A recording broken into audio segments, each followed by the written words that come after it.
ಇದೊಂದು 75% ಇತ್ತು, ಅವರೊಂದು 25% ಎಲ್ಲ ಹಾಕ್ಬಿಟ್ಟು ನಾಟಕ ಎಲ್ಲ ಮಾಡಿದೆ. ಸ್ಟುಡಿಯೋಗೆ ಹೋಗಿ ಫೋಟೋ ಇಡ್ಸ್ಕೋಬೇಕು. ಫೋಟೋ ಇಡ್ಸ್ಕೊಂಡ ತಕ್ಷಣ ನನಗೆ ಒಂದು ನೋಡಿದ ತಕ್ಷಣ ಖುಷಿ ಆಯಿತು. ತೆಗಿಯೋಣ ಅಂದರೆ ಬೇಡ, ಇನ್ಯಾವ್ದಾರ ಪಾತ್ರ ಬರ್ಬೋದೇನೋ ಅಂದ್ಕೊಂಡು ಮೀಸೆ ತೆಗಿಲಿಲ್ಲ. ಆ ದುರ್ಯೋಧನ ಪಾತ್ರದಿಂದಾಗಿ ಗಿರಿಜಾ ಮೀಸೆ ಹೌದು ಅಂಜನಪ್ಪರು ಹಾಗೆ ಉಳ್ಕೊತ. ಹೌದೌದು. ಶ್ರೀ ಮಾತಾ ಲೋಕ ಮಾತಾ ಇಂಥ ನಿನ್ನಂದ ಎಂಥ ಆನಂದ ವೀರ ಸಾಮ್ರಾಜ್ಯ ರಾಜೇಶ್ವರಿ. ನಾನು ಏನು ಹಿಂಗಂತಾರಲ್ಲ ನೋಡ್ತಾ ಇದ್ದೀನಿ. ಅವರು ಹೇಳಿ ಏನು ಸರ್ ಪುಟ್ಟಣ್ಣವ್ರ ಜೊತೆ ಪಿಕ್ಚರ್ ಮಾಡಿದ್ದಾರೆ ಸರ್ ಇವರು. ನನಗಿವಾಗ ನಾನು ಏನಂತ ಹೇಳ್ಕೊಂಡ್ಲಿ, ಗ್ರೂಪ್ ಡ್ಯಾನ್ಸರ್ ಅಂತ ನಾನು ಹೇಳ್ಕೊಂಡ್ಲ. ಇದಕ್ಕೋಸ್ಕರ ನಾನು ಸುಮ್ಮನೆ ಇದ್ದೆ. ಇವ್ರು ಹೇಳಿದ್ಮೇಲೆ ಇವ್ರಿಗೋಸ್ಕರನಾದರೂ ಹೌದು ಸರ್. ಯಾವುದ್ರಿ ರಂಗನಾಯಕಿ ಧರಣಿ ಮಂಡಲ ಮಧ್ಯದೊಳಗೆ ಮಸಣದು. ನನಗೆ 500 ರೂಪಾಯಿ ಸಂಬಳ ಅವಾಗ 1984ರಲ್ಲಿ 500 ರೂಪಾಯಿ ತಿಂಗಳಿಗೆ ಸಂಬಳ. 500 ರೂಪಾಯಿ ಕೇಳ್ಬಿಡಲ್ಲ, ಒಂದು ತಿಂಗಳು ರಜಾ ಹಾಕು ಅಂದವ್ರಲ್ಲ. 500 ರೂಪಾಯಿ ಕೇಳಿಬಿಟ್ರೆ ಅವರು ಪಾತ್ರ ಕೊಡಲಿಲ್ಲ ಅಂದರೆ, ಸರ್ ನೀವು ಪ್ರೀತಿಯಿಂದ 100 ರೂಪಾಯಿ ಕೊಟ್ಬಿಡಿ ಸರ್ ಸಾಕು, ನಿನ್ನ ಮದುವೆ ಆಗೋಕ್ಕಿಂತ ಮುಂಚೆ ಶುರು ಮಾಡಿದ್ದೀನಿ ಹೌದು ಇದನ್ನು, ನನಗೆ ನಿನಗಿಂತ ಇದು ನನಗೆ ಒಲವು ಜಾಸ್ತಿ, ಇದೇ ನನ್ನ ಪ್ರಾಣ. ಇಲ್ಲ ನೀನು ಅದು ಬಿಡಬೇಕು ನಾನಾ ಅದಾ ಅಂತ ನೀನೇನಾದರೂ ಹೇಳಿದ್ರೆ ನಿನ್ನ ಬಿಟ್ಟುಬಿಡ್ತೀನಿ ನಾನು ಅದನ್ನು ಕೈ ಹಿಡಿತೀನಿ. ನೋಡಿ ಇದನ್ನು ಯೋಚನೆ ಮಾಡು. ಆರಂಭವಾಯಿತೆ ಕಾಲ ಭೈರವಿ ಲೀಲೆ ಕಣ್ಣು ಮುಚ್ಚಾಲೆ, ಈರೇಳು ಧರೆಯಾಳು ದೈವ ಮಾಯೆಯ ಜೋಲೆ ಈ ಇಳೆಯ ಮೇಲೆ, ಮರೆಯಲಾಗದ ನಿತ್ಯ ಸತ್ಯ ನೃತ್ಯಗಳ ಲೀಲೆ ಯುಗ ಧರ್ಮ ಜ್ವಾಲೆ. ಸಮಸ್ತ ವೀಕ್ಷಕರಿಗೆ ಕರ್ನಾಟಕ ನ್ಯೂಸ್ ಡಿಜಿಟಲ್ಗೆ ಸ್ವಾಗತ.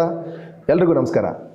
ಇವತ್ತು ನಮ್ಮ ಕಾರ್ಯಕ್ರಮದಲ್ಲಿ ನಮ್ಮೊಟ್ಟಿಗಿದ್ದಾರೆ ಶಂಕನಾದ ಅಂಜನಪ್ಪ ಎಂದೇ ಖ್ಯಾತಿಯಾದಂಥ ರಂಗಭೂಮಿ, ಚಿತ್ರರಂಗ ಹಾಗೂ ಧಾರಾವಾಹಿಗಳಲ್ಲಿ ನಟನೆ ಮಾಡ್ತಾ ಅವ್ರದೇ ಛಾಪನ್ನು ಮೂಡಿಸಿರುವಂಥ ಶಂಕನಾದ ಅಂಜನಪ್ಪ ಅವರು ಇವತ್ತು ನಮ್ಮೊಟ್ಟಿಗಿದ್ದಾರೆ. ಅವರ ಕಾರ್ಯಕ್ರಮಕ್ಕೆ ಸ್ವಾಗತವನ್ನು ಬಯಸೋಣ. ಸರ್, ಕಾರ್ಯಕ್ರಮಕ್ಕೆ ಸ್ವಾಗತ ಸರ್. ನಮಸ್ಕಾರ ಸರ್. ಸರ್, ಇವತ್ತಿನ ನಮ್ಮ ಈ ಕಾರ್ಯಕ್ರಮದಲ್ಲಿ ಶಂಕನಾದ ಅಂಜನಪ್ಪ ಅವರ ಬಗ್ಗೆ ಒಂದು ಜೀವನ ಚರಿತ್ರೆಯ ಬಗ್ಗೆ ಮತ್ತು ಅವ್ರ ಚಿತ್ರರಂಗದ ಕೊಡುಗೆಗಳ ಬಗ್ಗೆ ಮಾತಾಡೋಣ ಅಂತೇಳಿ ಇವತ್ತು ಈ ಕಾರ್ಯಕ್ರಮನ ನಾವು ಮಾಡ್ತಾ ಇದ್ದೀವಿ. ತಾವು ಈ ಚಿತ್ರರಂಗಕ್ಕೆ ಬರಲಿಕ್ಕೆ ಅಥವಾ ಈ ರಂಗಭೂಮಿಯ ಪ್ರವೇಶ ಮಾಡಲಿಕ್ಕೆ ತಮ್ಮ ಸ್ಫೂರ್ತಿ ಏನು ಸರ್? ಸ್ಫೂರ್ತಿ ಯಾವ ರೀತಿ ಬಂತು ತಮಗೆ? ನನಗೆ ರಂಗಭೂಮಿಗೆ ಬರೋದಕ್ಕೆ ಶುರು ಮಾಡಿದ್ದೆ ರಂಗಭೂಮಿಯಿಂದ. ನಮ್ಮ ತಾತ ಅಂದರೆ ನಮ್ಮ ತಾಯಿಯವರ ತಂದೆ ಇಲ್ಲೇ ಮಾಚವಳ್ಳಿಲಿದ್ದಾರೆ, ರಂಗಣ್ಣ ಅಂತ. ಅವರು ಮಹಾನ್ ಕಲಾವಿದರಂತೆ. ಅದು ನಾವು ನೋಡಿಲ್ಲ, ಆದರೆ ನಮ್ಮ ತಾಯಿಯವರು ಅವ್ರ ಬಗ್ಗೆ ಆಗಾಗ ಹೇಳ್ತಾಯಿದ್ರು. ಅದರಿಂದ ನಮ್ಮ ಮನಸ್ಸಿಗೂ ನಾವು ಯಾಕೆ ನಾಟಕ ಮಾಡಬಾರ್ದು, ಅವರಲ್ಲಿ ಅವರು 100 ಇದ್ದರೆ ನಾವು ಒಂದಾದರೂ ಆಗಬಾರ್ದು ಅಂತ ನನ್ನ ಮನಸ್ಸಿತ್ತು. ಅದೇ ರೀತಿ ತುಂಬ ಆಸೆ ಇತ್ತು. ನನ್ನ ಆಸೆ ಒಂದು ದಿವಸ ಕೈ ಕೊಡ್ತು. ರಂಗಭೂಮಿ ಪ್ರವೇಶ ಮಾಡಿದೆ. ನಾವು ಕೇಳಿರೋ ಹಾಗೆ ತಾವು ರಂಗಭೂಮಿ ಪ್ರವೇಶ ಮಾಡ್ತಾ ಜೊತೆಗೆ ಹಲವಾರು ನಾಟಕಗಳನ್ನು ಅಭಿನಯಿಸಿದ್ದೀರಿ. ಮತ್ತೆ ತಮ್ಮ ಸೇವಾ ಅವಧಿಯಲ್ಲೇ ಕೂಡ ಚಿತ್ರರಂಗ ಪ್ರವೇಶ ಕೂಡ ಮಾಡ್ತೀರಿ. ಹೌದು. ಅದ್ರ ಬಗ್ಗೆ ಒಂದು ಸವಿಸ್ತರ ಒಂದು ಮಾಹಿತಿ ಹೇಳಿ ಸರ್. ಅಲ್ಲೇನಾಯಿತು ಅಂದರೆ, ನಾವು ಭಾರತೀಯ ದೂರವಾಣಿ ಕಾರ್ಖಾನೆಯಲ್ಲಿ ನಾನು ಕೆಲಸ ಮಾಡ್ತಾ ಇದ್ದೆ, ITI. ಓಕೆ. ಅಲ್ಲೂ ಒಂದು ತಂಡ ಇತ್ತು, ITI fine arts society okay ಅಂತ ಆಯಿತು. ಅದರೊಳಗೆ ಸುಮಾರು ಜನ ಕಲಾವಿದರಿದ್ದರು. ನಾನು ಅಲ್ಲಿ ಕೇಳಿಕೊಂಡೆ ಶುರುವಿನಲ್ಲಿ, ನನಗೊಂದು ಪಾತ್ರ ಕೊಡಿ, ಏನು ಅನುಭವ ಇದೆ, ಯಾವ ಪಾತ್ರ ಮಾಡಿದರೆ ಹಿಂದೆ, ಯಾವುದೂ ಇಲ್ಲ, ಸರಿ ನೋಡೋಣ. ಅದು ವಾಸ್ತವ. ಹೌದು. ಹೀಗೆ ಇರಬೇಕಾದ್ರೆ ಒಂದು ಸಲ ಏನಾಯಿತು ಅಂದರೆ, ಒಬ್ಬರು ಜಾದು ನಾರಾಯಣರಾವ್ ಅಂತ ಒಬ್ಬರು ಹಾರ್ಮೋನಿಯಂ ನಿರ್ದೇಶಕರು ಡ್ರಾಮಾ ರಂಗಭೂಮಿ ರಂಗ ನಾಟಕದ ನಿರ್ದೇಶಕರು. ಓಕೆ. ಸುಮಾರು ನಾಟಕಗಳು ಕಲಿಸಿದ್ರು. ಅವರ ಮಗಳ ಮದುವೆ ಸೆಟ್ ಆಗಿದೆ, ಹಣ ಇಲ್ಲ, ಅದಕ್ಕೋಸ್ಕರ ಸಹಾಯಾರ್ಥ ಪ್ರದರ್ಶನ ಮಾಡಬೇಕು ಅಂತ ಮಹಾರಥೀಕರಣ ಅಂತ ಒಂದು ನಾಟಕ. ಓಕೆ. ಅದರಲ್ಲಿ ಎಲ್ಲ ಪಾತ್ರಧಾರಿ ಆಗ್ಬಿಟ್ಟಿದೆ. ಅವಾಗೆಲ್ಲ ದುಡ್ಡು ಕೊಟ್ಟು ಪಾತ್ರ ಮಾಡಬೇಕಾಗಿತ್ತು. ನಾವು ದೇವೇಂದ್ರನ ಪಾತ್ರ ಒಂದು ಖಾಲಿ ಇತ್ತು. ನಮ್ಮ ಮನೆ ಹತ್ರ ಒಬ್ಬರು ಕರ್ಣನ ಪಾತ್ರ ಮಾಡೋರು, ಅವ್ರಿಗೆ ಸುಮಾರು ಕೇಳ್ತಾಯಿದ್ದೆ, ಅಣ್ಣ ನನಗೊಂದು ಪಾತ್ರ ಕೊಡ್ಸೋಣ ಅಂತ. ಆಯಿತು ಅಂತಾಯಿದ್ರು. ಕೊನೆಯಲ್ಲಿ ಅವರು ಅನೌನ್ಸ್ ಮಾಡಿದ್ದಾರೆ, ಈ ಥರ ದೇವೇಂದ್ರನ ಪಾತ್ರ ಖಾಲಿ ಇದೆ, ಯಾರಾದರೂ ಇದ್ದರೆ ಅಭಿನಯಿಸ್ಬೋದು ಹೇಳಿ. ಇವ್ರು ಏನು ಮಾಡಿದ್ರು, ನನ್ನ ಕರ್ಕೊಂಡೋದ್ರು. ದೇವೇಂದ್ರನ ಪಾತ್ರ ಯಾವುದಾದ್ರೂ ಸರಿ, ಒಟ್ಟಿನಲ್ಲಿ ನಾಟಕ ಮಾಡಬೇಕು. ಒಂದು ಭಾನುವಾರ ಕರ್ಕೊಂಡೋಗಿದ್ದಾರೆ. ಹಿರಣ್ಯ ಮಿತ್ರ ಮಂಡಳಿಲಿ ಅದು ಪ್ರಾಕ್ಟೀಸ್ ಇತ್ತು. ಕರ್ಕೊಂಡೋದ್ರು, ತೋರಿಸಿದ್ರು. ಅವರು ದೇವೇಂದ್ರ ಯಾವ್ದಾನ ಮಾಡಿದ್ದೇನಪ್ಪ, ಮಾಡಿಲ್ಲ. ಸರಿ, ನಾನು ಹೇಳ್ಕೊಡ್ತೀನಿ. ಒಂದೇ ಸೀನು ಅದರಲ್ಲಿ ಮಹಾರಥಿ ಕರ್ಣದಲ್ಲಿ ದೇವೇಂದ್ರನ ಒಂದೇ ಸೀನು, ಒಂದು ಪಾತ್ರ, ಒಂದೇ ದೃಶ್ಯ. ಸರಿ, ಸ್ವಲ್ಪ ದುಡ್ಡು ಬೇಕಾಗ್ತೈತಪ್ಪ, ದುಡ್ಡು ಕೊಡಬೇಕಾಗುತ್ತೆ. ಆಯಿತು, ಕೊಡ್ತೀನಿ. ಒಂದು ದರ್ಬಾರ್ ಹಾಡೋದ್ರಲ್ಲಿ ಒಂದೇ ದೃಶ್ಯ, ದರ್ಬಾರ್ನಲ್ಲಿ ಯಾರ್ಯಾರು ಯಾವ ಥರ ಏನು ಅಂತ ಅಲ್ಲಿ ಇದಾಗುತ್ತೆ. ದರ್ಬಾರ್ ಹಾಡು ಹೇಳ್ಕೊಡ್ತಾ ಇದ್ದಾರೆ. ಅಲ್ಲೇನಾಗಿದೆ ಅಂದರೆ ಭೀಮನಿಗೂ ದುರ್ಯೋಧನ ಪಾತ್ರಧಾರಿಗೂ ಏನೋ ವೈಮನಸ್ಸು ಬಂದುಬಿಟ್ಟಿದೆ. ಪೊಲೀಸ್ ಡಿಪಾರ್ಟ್ಮೆಂಟ್ ಅವರಿಬ್ಬರು ಏನೋ ವೈಮನಸ್ಸು ಬಂದುಬಿಟ್ಟು ನೀನಿದ್ರೆ ನಾನಿರಲ್ಲ, ನಾನಿದ್ರೆ ನೀನು, ಈ ಥರ ಏನೋ ಗಲಾಟೆಗಳಾಗ್ಬಿಟ್ಟಿದೆ. ಕೊನೆಗೆ ಏನಾಗಿದೆ, ಭೀಮ ಬೇಕೇ ಬೇಕು. ಯಾರಿಗೆ? ನಮ್ಮ ನಿರ್ದೇಶಕರಿಗೆ ದುಡ್ಡು ಜಾಸ್ತಿ ಕೊಡ್ತಾರೆ. ಸರಿ, ಅವ್ರನ್ನ ಇಟ್ಕೊಂಡ್ರು. ಬೇಕಾದ್ರೆ ದುರ್ಯೋಧನ ಕಿತ್ತಾಕ್ಬಿಟ್ಟು ಬೇರೆ ಯಾರನ್ನ ಹಾಕೋಣ ಅಂತ ಅವರು ಹೇಳ್ಬಿಟ್ಟಿದ್ದಾರೆ. ನೀನು ಪುಸ್ತಕ ತಂದು ಕೊಟ್ಬಿಟ್ಟು ಹೋಗಪ್ಪ ಅಂತ ಹೇಳಿದ್ದಾರೆ ದುರ್ಯೋಧನಿಗೆ. ಅವ್ರ ಪುಸ್ತಕ ತರೋದಕ್ಕೂ ಆ ಸ್ಕ್ರಿಪ್ಟು ಅವ್ರಿಗೇನು ಬರ್ಕೊಟ್ಟಿದ್ದಾರೆ ಅದು ತರಕ್ಕೂ ನನಗೆ ಕೊಡಿಸ್ಬಿಟ್ಟು ದರ್ಬಾರ್ ಆಡ್ತಾಯಿದ್ದಾರೆ. ಬಂದ ತಕ್ಷಣ ಏನು ರೀ, ಇನ್ನೂ ನಾನು ಪುಸ್ತಕನೇ ಕೊಟ್ಟಿಲ್ಲ, ಆಗಲೇ ದುರ್ಯೋಧನಿಗೆ ಬೇರೆ ಚೂಸ್ ಮಾಡಿಬಿಟ್ಟಿದ್ರಲ್ರಿ ಅಂದರು. ಇಲ್ಲಪ್ಪ ದೇವೇಂದ್ರ, ಎಲ್ಲ ಗೊತ್ತು, ರಾಜಕೀಯ ಹಂಗೆ ಹಿಂಗೆ ಕೋಪ ಆಯ್ತಲ್ಲ, ಎತ್ತು ಬಿಸಾಕ್ಬಿಟ್ಟು ಬರ್ತೀನಿ ರೀ, ಯಾವನ ಹತ್ರನಾದ್ರೂ ಮಾಡಿಸ್ಕೊಳ್ಳಿ ಅಂತ ಹೊಟ್ಟೋದ್ರು. ಸರಿ, ಎಲ್ಲ ಆದಮೇಲೆ ಒಂದು ಕೆಲಸ ಮಾಡಪ್ಪ ನೀನು, ಇನ್ನು 25 ದಿವಸ ಇದೆ, ದುರ್ಯೋಧನ ಮಾಡ್ತೀಯಾ? ಸ್ವಲ್ಪ ದುಡ್ಡು ಜಾಸ್ತಿ ಆಗುತ್ತೆ ಅಂದರೆ ನಾವು ಕೊಡೋ ದುಡ್ಡಿಗೆ ಟಿಕೆಟ್ ಕೊಟ್ಬಿಡೋರು, ಗೌರವಧನಕ್ಕೆ ಟಿಕೆಟ್ ಕೊಡೋರು, ಕೊಡೋದು ನಾವು ಮಾಡ್ಕೊಡೋದು. ದೇವೇಂದ್ರ ಅಂದ್ರೇ ಖುಷಿ ಆಗ್ಬಿಟ್ಟಿದ್ದೆ. ದುರ್ಯೋಧನ ಕೊಡ್ತಾರೆ ಕೇಳಬೇಕೆ? ಮಾಡ್ತೀನಿ ಸರ್, ರಜಾ ಹಾಕ್ಬೇಕಪ್ಪ, ಹಾಕ್ತೀನಿ ಸರ್, ನನ್ನ ಗುರಿ ಏನೋ ನಾಟಕ ಮಾಡಬೇಕು ಅಷ್ಟೇ. ಅದರಲ್ಲೂ ದುರ್ಯೋಧನ ನೋಡಿದ್ವಲ್ಲ ಅಷ್ಟೊತ್ತಿಗೆ, ಸಿನಿಮಾಗಳೆಲ್ಲ ನೋಡಿದ್ದು. ಆಯಿತು, ಮಾಡ್ತೀನಿ. ಸರಿ ಅಂದ್ಬಿಟ್ಟು ಅದನ್ನು ಬಿಡು, ತಗೋ ಈ ಪುಸ್ತಕ ತಗೋ, ಇದರಲ್ಲಿ ಬೇರೆ ಹಾಡು ಹಾಕ್ಕೊಡ್ತೀನಿ ನಿನಗೆ. ಹಾಕ್ಕೊಟ್ರು. ಲೀವ್ ಹಾಕ್ಬಿಟ್ಟೆ. ಅವಾಗೇನು ಮಾತಿದ್ರೆ ESI ಲೀವ್, ಅರ್ಧ ಪೇಮೆಂಟ್ ಬರೋದು. ಹಾಕ್ಬಿಟ್ಟು ಪ್ರತಿ ದಿವಸ ಹೋಗೋದು, ಬೇಸ ಮಾಡೋದು. ಸೀದಾ ಹೋದೆ. ಎಲ್ಲ ಆಯಿತು. ಟಿಕೆಟ್ ಕೊಟ್ಟರು. ಯಾರು ಮಾರೋದು? ₹1 ₹2 ಟಿಕೆಟ್. ಅದು ₹1 ನೆಲ, ₹2 ಚೇರು. ಮುಂದೆ ಚೇರು ₹2, ಹಿಂದೆ ನೆಲ ₹1. ಸ್ವಲ್ಪ ಎತ್ತರವಾಗಿ ಕೊಂಡು ಯಾರಿಗೂ ಕೊಡಲಿಲ್ಲ. ಎಲ್ಲ ನಮ್ಮ ತಾತ ಅವರು ಊರಿಗೆ ತಗೊಂಡೋಗ್ಬಿಟ್ಟು ಎಲ್ಲರೂ ಕೊಟ್ಬಿಟ್ಟೆ, ಎಲ್ಲ ಬರ್ರಿ ನೀವು ಅಂತ. ನಮ್ಮ ಸೆಕ್ಷನಲ್ಲಿ ಸ್ವಲ್ಪ ಜನ ಕೊಟ್ಬಿಟ್ಟೆ. ಎಲ್ಲ ನಾಟಕ ಇದಾಯಿತು, ಶುರು ಆಯಿತು ನಾಟಕ. ಆವಾಗ ಈ ಥರ ಸ್ಪಿರಿಟ್ ಗಮ್ಮು, ಕ್ರೇಪರ್ ಅದೆಲ್ಲ ಇಲ್ಲ ಅವಾಗ. ನಾನು ಹೇಳ್ತಾ ಇರೋದು 76ನೇ ಇಸ್ವಿ, 1976ನೇ ಇಸ್ವಿ. ಸರಿ, ಈ ರಬ್ಬರ್ ಸೊಲ್ಯೂಷನ್ ಹಾಕ್ಬಿಟ್ರು ಮೀಸೆ ಬೋಳ್ಸ್ಕೊಂಡೋಗಿದ್ದೆ. ರಬ್ಬರ್ ಸೊಲ್ಯೂಷನ್ ಹಾಕಿದ್ರು. ಅದು ಯಾವುದು ಇದಕ್ಕೆ ಪಂಚರ್ಗೆ ಹಾಕೋದು. ಏನು ಉರಿ ಬಂದ್ಬಿಡ್ತು. ಆಮೇಲೆ ಯಾವುದೋ ಕಂಬಳಿ ದಾರನ ಕಟ್ ಮಾಡಿ ಹಿಂಗೆ ಹಾಕ್ಬಿಟ್ಟು ಮೀಸೆ ಮಾಡಿಬಿಟ್ರು.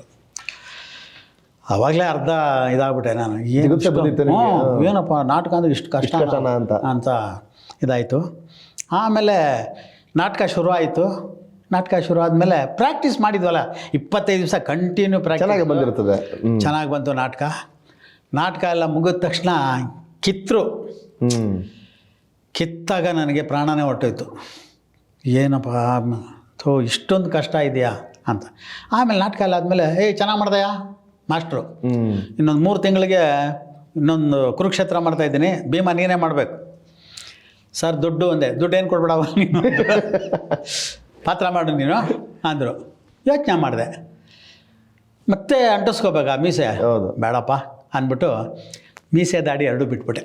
3 ತಿಂಗಳಿತ್ತಲ್ಲ, ಮೀಸೆ ದಾಡಿ 2 ಬಿಟ್ಬಿಟ್ಟು ಆಮೇಲೆ ನಾಟಕದ ದಿವಸ ಅದು ಅಲ್ಲೇ ಹಿರಣ್ಯ ಮಿತ್ರ ಮಾಡಲಿಲ್ಲ, ಅದು ನಾಟಕ.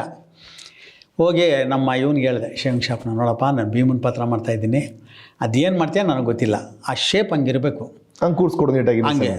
ಅವರು ಆಯಿತು ಅಂದ್ಬಿಟ್ಟು ಎಲ್ಲ ಕ್ಲೀನಾಗಿ ಮಾಡಿಕೊಟ್ರು. ಆಮೇಲೆ ಅಲ್ಲೋದ್ಮೇಲೆ ಮೇಕಪ್ ಅದು ಬೇರೆ ತುಂಬ್ತಾರೆ.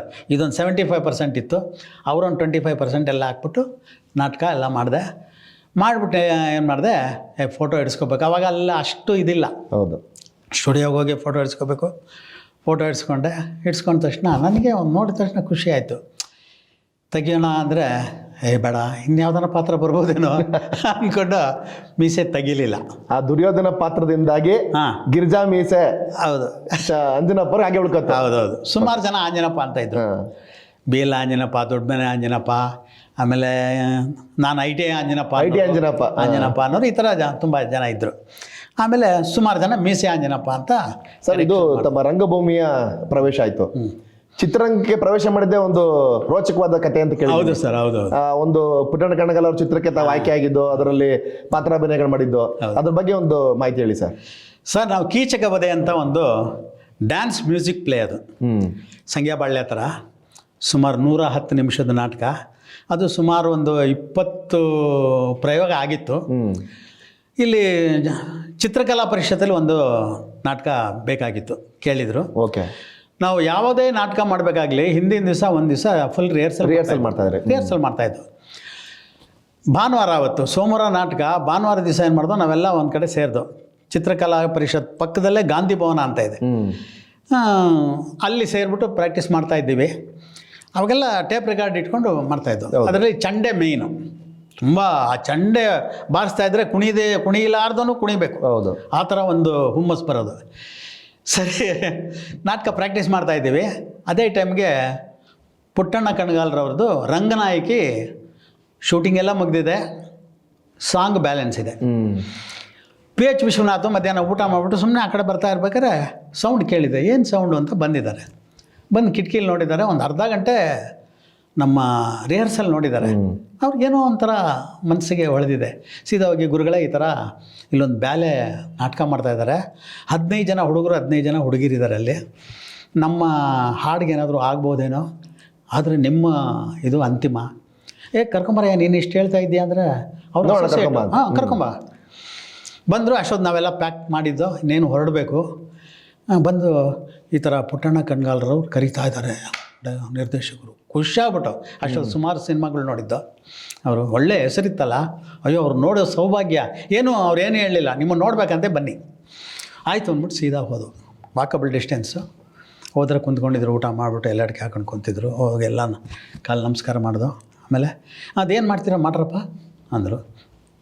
ಟೈಪ್ ರೆಕಾರ್ಡರ್ ಆನ್ ಮಾಡಿ ಶುರು ಮಾಡ್ದೋ. ಅರ್ಧ ಗಂಟೆ ತುಂಬ ಖುಷಿಯಾಗಿ ಅನುಭವಿಸಿದ್ರು. ಅರ್ಧ ಗಂಟೆ ನೋಡಿದ್ರು. ಆಮೇಲೆ ನಿಲ್ಲಿಸಿ ಅಂದರು. ನಮಗೇನು ಗೊತ್ತಿಲ್ಲ, ಏನೋ ನೋಡಬೇಕು ಅಂದರು ನೋಡ್ದೋ, ನಿಲ್ಲಿಸಿ ಅಂದರು ನಿಲ್ಲಿಸ್ದು ಅಷ್ಟೇ. ಎಲ್ಲ ಕುಂತ್ಕೊಂಡ ತಕ್ಷಣ ಈ ಥರ ಒಂದು ನಮ್ಮ ಸಿನಿಮಾ ಇದೆ ರಂಗನಾಯಕಿ ಅಂತ. ಅದರಲ್ಲಿ ಒಂದು ಹಾಡಿದೆ, ಶ್ರೀಮಾತಾ ಲೋಕಮಾತಾ ಅಂತ. ಒಂದು ದೇವಿ ಮುಂದೆ ಒಂದು ಹಾಡು, ಡ್ಯಾನ್ಸು, ಇದೆಲ್ಲ ಬೇಕು. ನೀವು ಪಕ್ಕ ಇದ್ದೀರಾ, ನೀವು ಕೆಲಸ ಮಾಡ್ತಾಯಿದ್ದೀರಾ ಐ ಟಿ ಐನಲ್ಲಿ, ರಜಾ ಹಾಕೋದು. ನಾವು ಒಂದು ದಿವಸ 2 ದಿವಸ ಆಗ್ತೀವಿ ಅಂತ ಹಾಕ್ತೀವಿ. ಒಂದು ದಿವಸ ನೋಡಿ, ಅವ್ರಿಗೆ ಅರ್ಥ ಆಗ್ಬಿಡ್ತು. 1 ದಿವಸ 2 ದಿವಸ ಅಲ್ಲ, 15 ದಿವಸ ನೀವು ಬೇಕು ಅವ್ರು ಸಾಂಗಿಗೆ ಅಂದರು. 15 ದಿವಸ, ಎಷ್ಟು ದಿವಸ ಆದರೂ ಆಗಲಿ ಅವ್ರ ಜೊತೆ ಅವಕಾಶ ಆಯಿತು ಬರ್ತೀವಿ ಅಂದು. ಇನ್ನು 2 ದಿವಸದಲ್ಲಿ ನೀವು ಅಂದರೆ ಎಲ್ಲರೂ ಮಾತಾಡ್ಕೊಳ್ಳಿ, ಇನ್ನೂ ಟೈಮ್ ಇದೆ ನಿಮಗೆ, ಇನ್ನೂ 2 ದಿವಸ ಟೈಮ್ ಕೊಡ್ತೀನಿ, ಇವೆಲ್ಲ ಹ್ಞೂ ಅಂದರೆ ನಿಮ್ಮ ತಂಡ ನನಗೆ ಇಡಿಸ್ತು. ಚೆನ್ನಾಗಿ ಮಾಡ್ತೀರಾ, ಸಿಂಕರ್ನೈಸಿಂಗ್ ಇದೆ. ಪಿ ಸಿ ಸುಬ್ರಹ್ಮಣ್ಯಂ ಅಂತ ಡ್ಯಾನ್ಸ್ ಡೈರೆಕ್ಟ್ರು, ಅವರು ಇದ್ದರು. ಅವ್ರಿಗೆ ಹೇಳ್ಬಿಟ್ರು, ಏನು ರೀ ನಾನು ಕರ್ಕೊಂಬರ್ತೀನಿ ಅಂದರು. ಒಂದು 2 ದಿವಸಕ್ಕೇ ಡೇಟ್ ಕೂಡ ಹೇಳ್ಬಿಟ್ರು. ಇಂಥ ದಿವಸ ಭೋಗನಂದೀಶ್ವರ ಸ್ವಾಮಿ ದೇವಸ್ಥಾನ, ನಂದಿ ಹಿಲ್ಸು, ಅಲ್ಲಿ ಶೂಟಿಂಗ್ ಇದೆ. ಎಲ್ಲರೂ ದೇವನಹಳ್ಳಿಲಿ IB ಇರಬೇಕು. ನಾವು ನಿಮ್ಮನ್ನು ಚೆನ್ನಾಗಿ ನೋಡ್ಕೊತೀವಿ, ಅಲ್ಲಿಂದನೇ ಅಪ್ ಆ್ಯಂಡ್ ಡೌನ್ ಮಾಡೋಣ ಆಯಿತು ಅಂದ್ಬಿಟ್ಟು ಖುಷಿ ಅಲ್ವಾ. ಹೌದು. ಸರಿ ಹೋದರೆ 15 ದಿವಸ ಅವರು ಟಾಪ್ ಲೈಟಲ್ಲಿ ಶೂಟ್ ಮಾಡ್ತಾ ಇರಲಿಲ್ಲ. ಬೆಳಿಗ್ಗೆ ಒಂದು 3 ಶಾಟ್ಸ್, ಆಮೇಲೆ ಊಟ ಆದಮೇಲೆ ಎಲ್ಲ ಊಟ ಆದ ತಕ್ಷಣ ಎಲ್ಲ ಮಲಗಿಬಿಡ್ಬೇಕು. 3:30 ಎದ್ಬಿಟ್ಟು ಮತ್ತೆ ಟಚಪ್ ಹೋಗ್ತಾ ಇರೋದೆ. ಆ ಥರ ಆಗಿ ಕರೆಕ್ಟ್ ಅವ್ರು ಹೇಳ್ದಂಗೆ ಅವರು ಏನು ಇದು ಮಾಡ್ಕೊಂಡಿದ್ರು, 15 ದಿವಸಕ್ಕೆ ಸಾಂಗ್ ಮುಗೀತು. ಸಾಂಗ್ ಮುಗಿದ್ಮೇಲೆ ಸಾಂಗ್ 1-2 ಸಾಲ ಹೇಳ್ಬೋದಾ ಸರ್, ಯಾವ ಸಾಂಗ್ ಅಂತ? ಅದು ನಾನು ಹಾಡುಗಾರ ಅಲ್ಲ. ಶ್ರೀಮಾತಾ ಲೋಕ ಮಾತಾ ಇಂಥ ನಿನ್ನಂದ ಎಂಥ ಆನಂದ ವೀರ ಸಾಮ್ರಾಜ್ಯ ರಾಜೇಶ್ವರಿ, ಆ ಥರ ಸಾಂಗು. ಯಾವ ಸಂಗೀತಗಾರಗಿಂತ ಹಾಡಿಲ್ಲ ಸರ್ ನೀವು? ನನಗೆ ತಬಲಾ, ಒಬ್ಬೊಬ್ರಿಗೆ ಒಂದು ತಾಳ, ಎಲ್ಲ ಡಮ್ಮಿ. ಅಲ್ಲಿ ರೆಕಾರ್ಡ್ ಆಗಿಬಿಟ್ಟಿದೆ. ಓಕೆ. ಧಿಮ್ ಥಾಕ್ ಅಂದರೆ ಹಿಂಗಂದ್ರೆ ಸಾಕು, ಅಲ್ಲಿ ರೆಕಾರ್ಡ್ ಆಗೋದು. ಇನ್ನೊಂದು ಅವರು ಜಿಂಗ್ ಚಾಕ್ ಅಂದರೆ ತಾಳ, ಒಬ್ಬೊಬ್ರದ್ದು ಹಾರ್ಮೋನಿಯಮು. ಓಕೆ. ಈ ಥರ ಎಲ್ಲರಿಗೂ ಯಾರು ಹೆಣ್ಮಕ್ಳು ಮಾತ್ರ ಬರೀ ಕೈಲಿದ್ರು. ಹ್ಮ್ ಗಂಡು ಹುಡುಗರಿಗೆಲ್ಲ ಒಂದೊಂದು ಇನ್ಸ್ಟ್ರೂಮೆಂಟ್ ಕೊಟ್ಟಿದ್ರು. ಬೇಕಾಗಿತ್ತು ಅಲ್ಲಿ. ಹೌದು. ಅಲ್ಲಿ ಏನು ರೆಕಾರ್ಡ್ ಸನ್ನಿವೇಶಕ್ಕೆ ಹೌದು ಪೂರಕವಾಗಿ ಕೊಟ್ಟಿದ್ರು ಎಲ್ರಿಗೂನು. 15 ದಿವಸ ಆಯಿತು. ನಾವು ಫ್ಯಾಕ್ಟ್ರಿಲಿ ಏನು ಯಾರಿಗೂ ಹೇಳ್ಕೊಳ್ಲಿಲ್ಲ, ಯಾಕೆಂದರೆ ಫ್ಯಾಕ್ಟ್ರಿ ರೂಲ್ಸ್ ಬಂದು ಶೂಟಿಂಗ್ ಎಲ್ಲ ಮಾಡಬಾರ್ದು. ಈ ಥರ ನಾಟಕಗಳಿಗೆ ಹೋಗಿದ್ದೋ ನಾವು ಅಂತ ಹೇಳ್ದು. ಎಸ್ ಐ ಲೀವು, ಪಂಚ್ ಮಾಡಿದ್ರೆ ಪೇಮೆಂಟು, ಇಲ್ಲಾಂದರೆ ಇಲ್ಲ. ಓಕೆ, ಸರಿ ಅಂದ್ಬಿಟ್ಟು ಆಯಿತು. ಅದಾದಮೇಲೆ ಸ್ವಲ್ಪ ದಿವಸ ಆದಮೇಲೆ ಇದು ರಂಗನಾಯಕಿ ಧರಣಿ ಮಂಡಲ ಮಧ್ಯದೊಳಗೆ ಮತ್ತೆ ಅದಕ್ಕೂ ಕರೆದು ಮತ್ತೆ 15 ದಿವಸ ರಜಾ ಹಾಕ್ತೀರಾ, ಸೂಪ ಅಣೆಕಟ್ಟು ದಾಂಡೇಲಿ ಗಣೇಶ್ ಗುಡಿ ಅಲ್ಲಿ ಅಂದರು. ಆಯಿತು ಸರ್, ಮತ್ತೆ ಅವ್ರ ಜೊತೆ ಹೋದೋ. 15 ದಿವಸ ಇದ್ದು, ಸಾಂಗು ಸೀನು ಎಲ್ಲ ಆಯಿತು. ಬಂದು ಮತ್ತೆ ಮಸಣದ ಹೂ ಶುರುವಾಯಿತು. ಮತ್ತೆ ಕರೆದ್ರು. ನೋಡಿ ಯಾವ ಥರ ಅವಕಾಶಗಳು. ಪುಟ್ಟಣ ಕಲಾವಿದರ ಜೊತೆಗೆ ಸತತವಾಗಿ ಹೌದೌದು 3 ಚಿತ್ರ ಮಾಡಿದ್ದೀರಿ. 3 ಸಿನಿಮಾ. ಓಕೆ. ಮಸಣದ ಹೂ ಅದು ಅಷ್ಟೇ ಸರ್, 15 ದಿವಸ ಸುಮಾರು ಒಂದು 80 ಲೊಕೇಶನ್ನು. ಏನು ಕನ್ನಡ ನಾಡಿನ ಕರಾವಳಿ ಎಲ್ಲೆಲ್ಲಿದೆಯೋ ಅಲ್ಲೆಲ್ಲ ಶೂಟ್ ಮಾಡಿದ್ರು. ಧರ್ಮವ ಸಾರುವ ಧರ್ಮಸ್ಥಳ ಅಂದರೆ ಧರ್ಮಸ್ಥಳಕ್ಕೆ ಹೋಗೋದು ಶೂಟು. ಹಾಂ, ಎಲ್ಲ ಅಲ್ಲಿ ಏನು ಲಿರಿಕ್ಸ್ ಇದೆ ಶೂಟ್ ಅಲ್ಲಿ. ಹೌದು. ಅಲ್ಲಿ ಒಂದು ಶರಾವತಿ ನೇತ್ರಾವತಿ ಅಂತ ಒಂದು ಲಿರಿಕ್ ಇದೆ.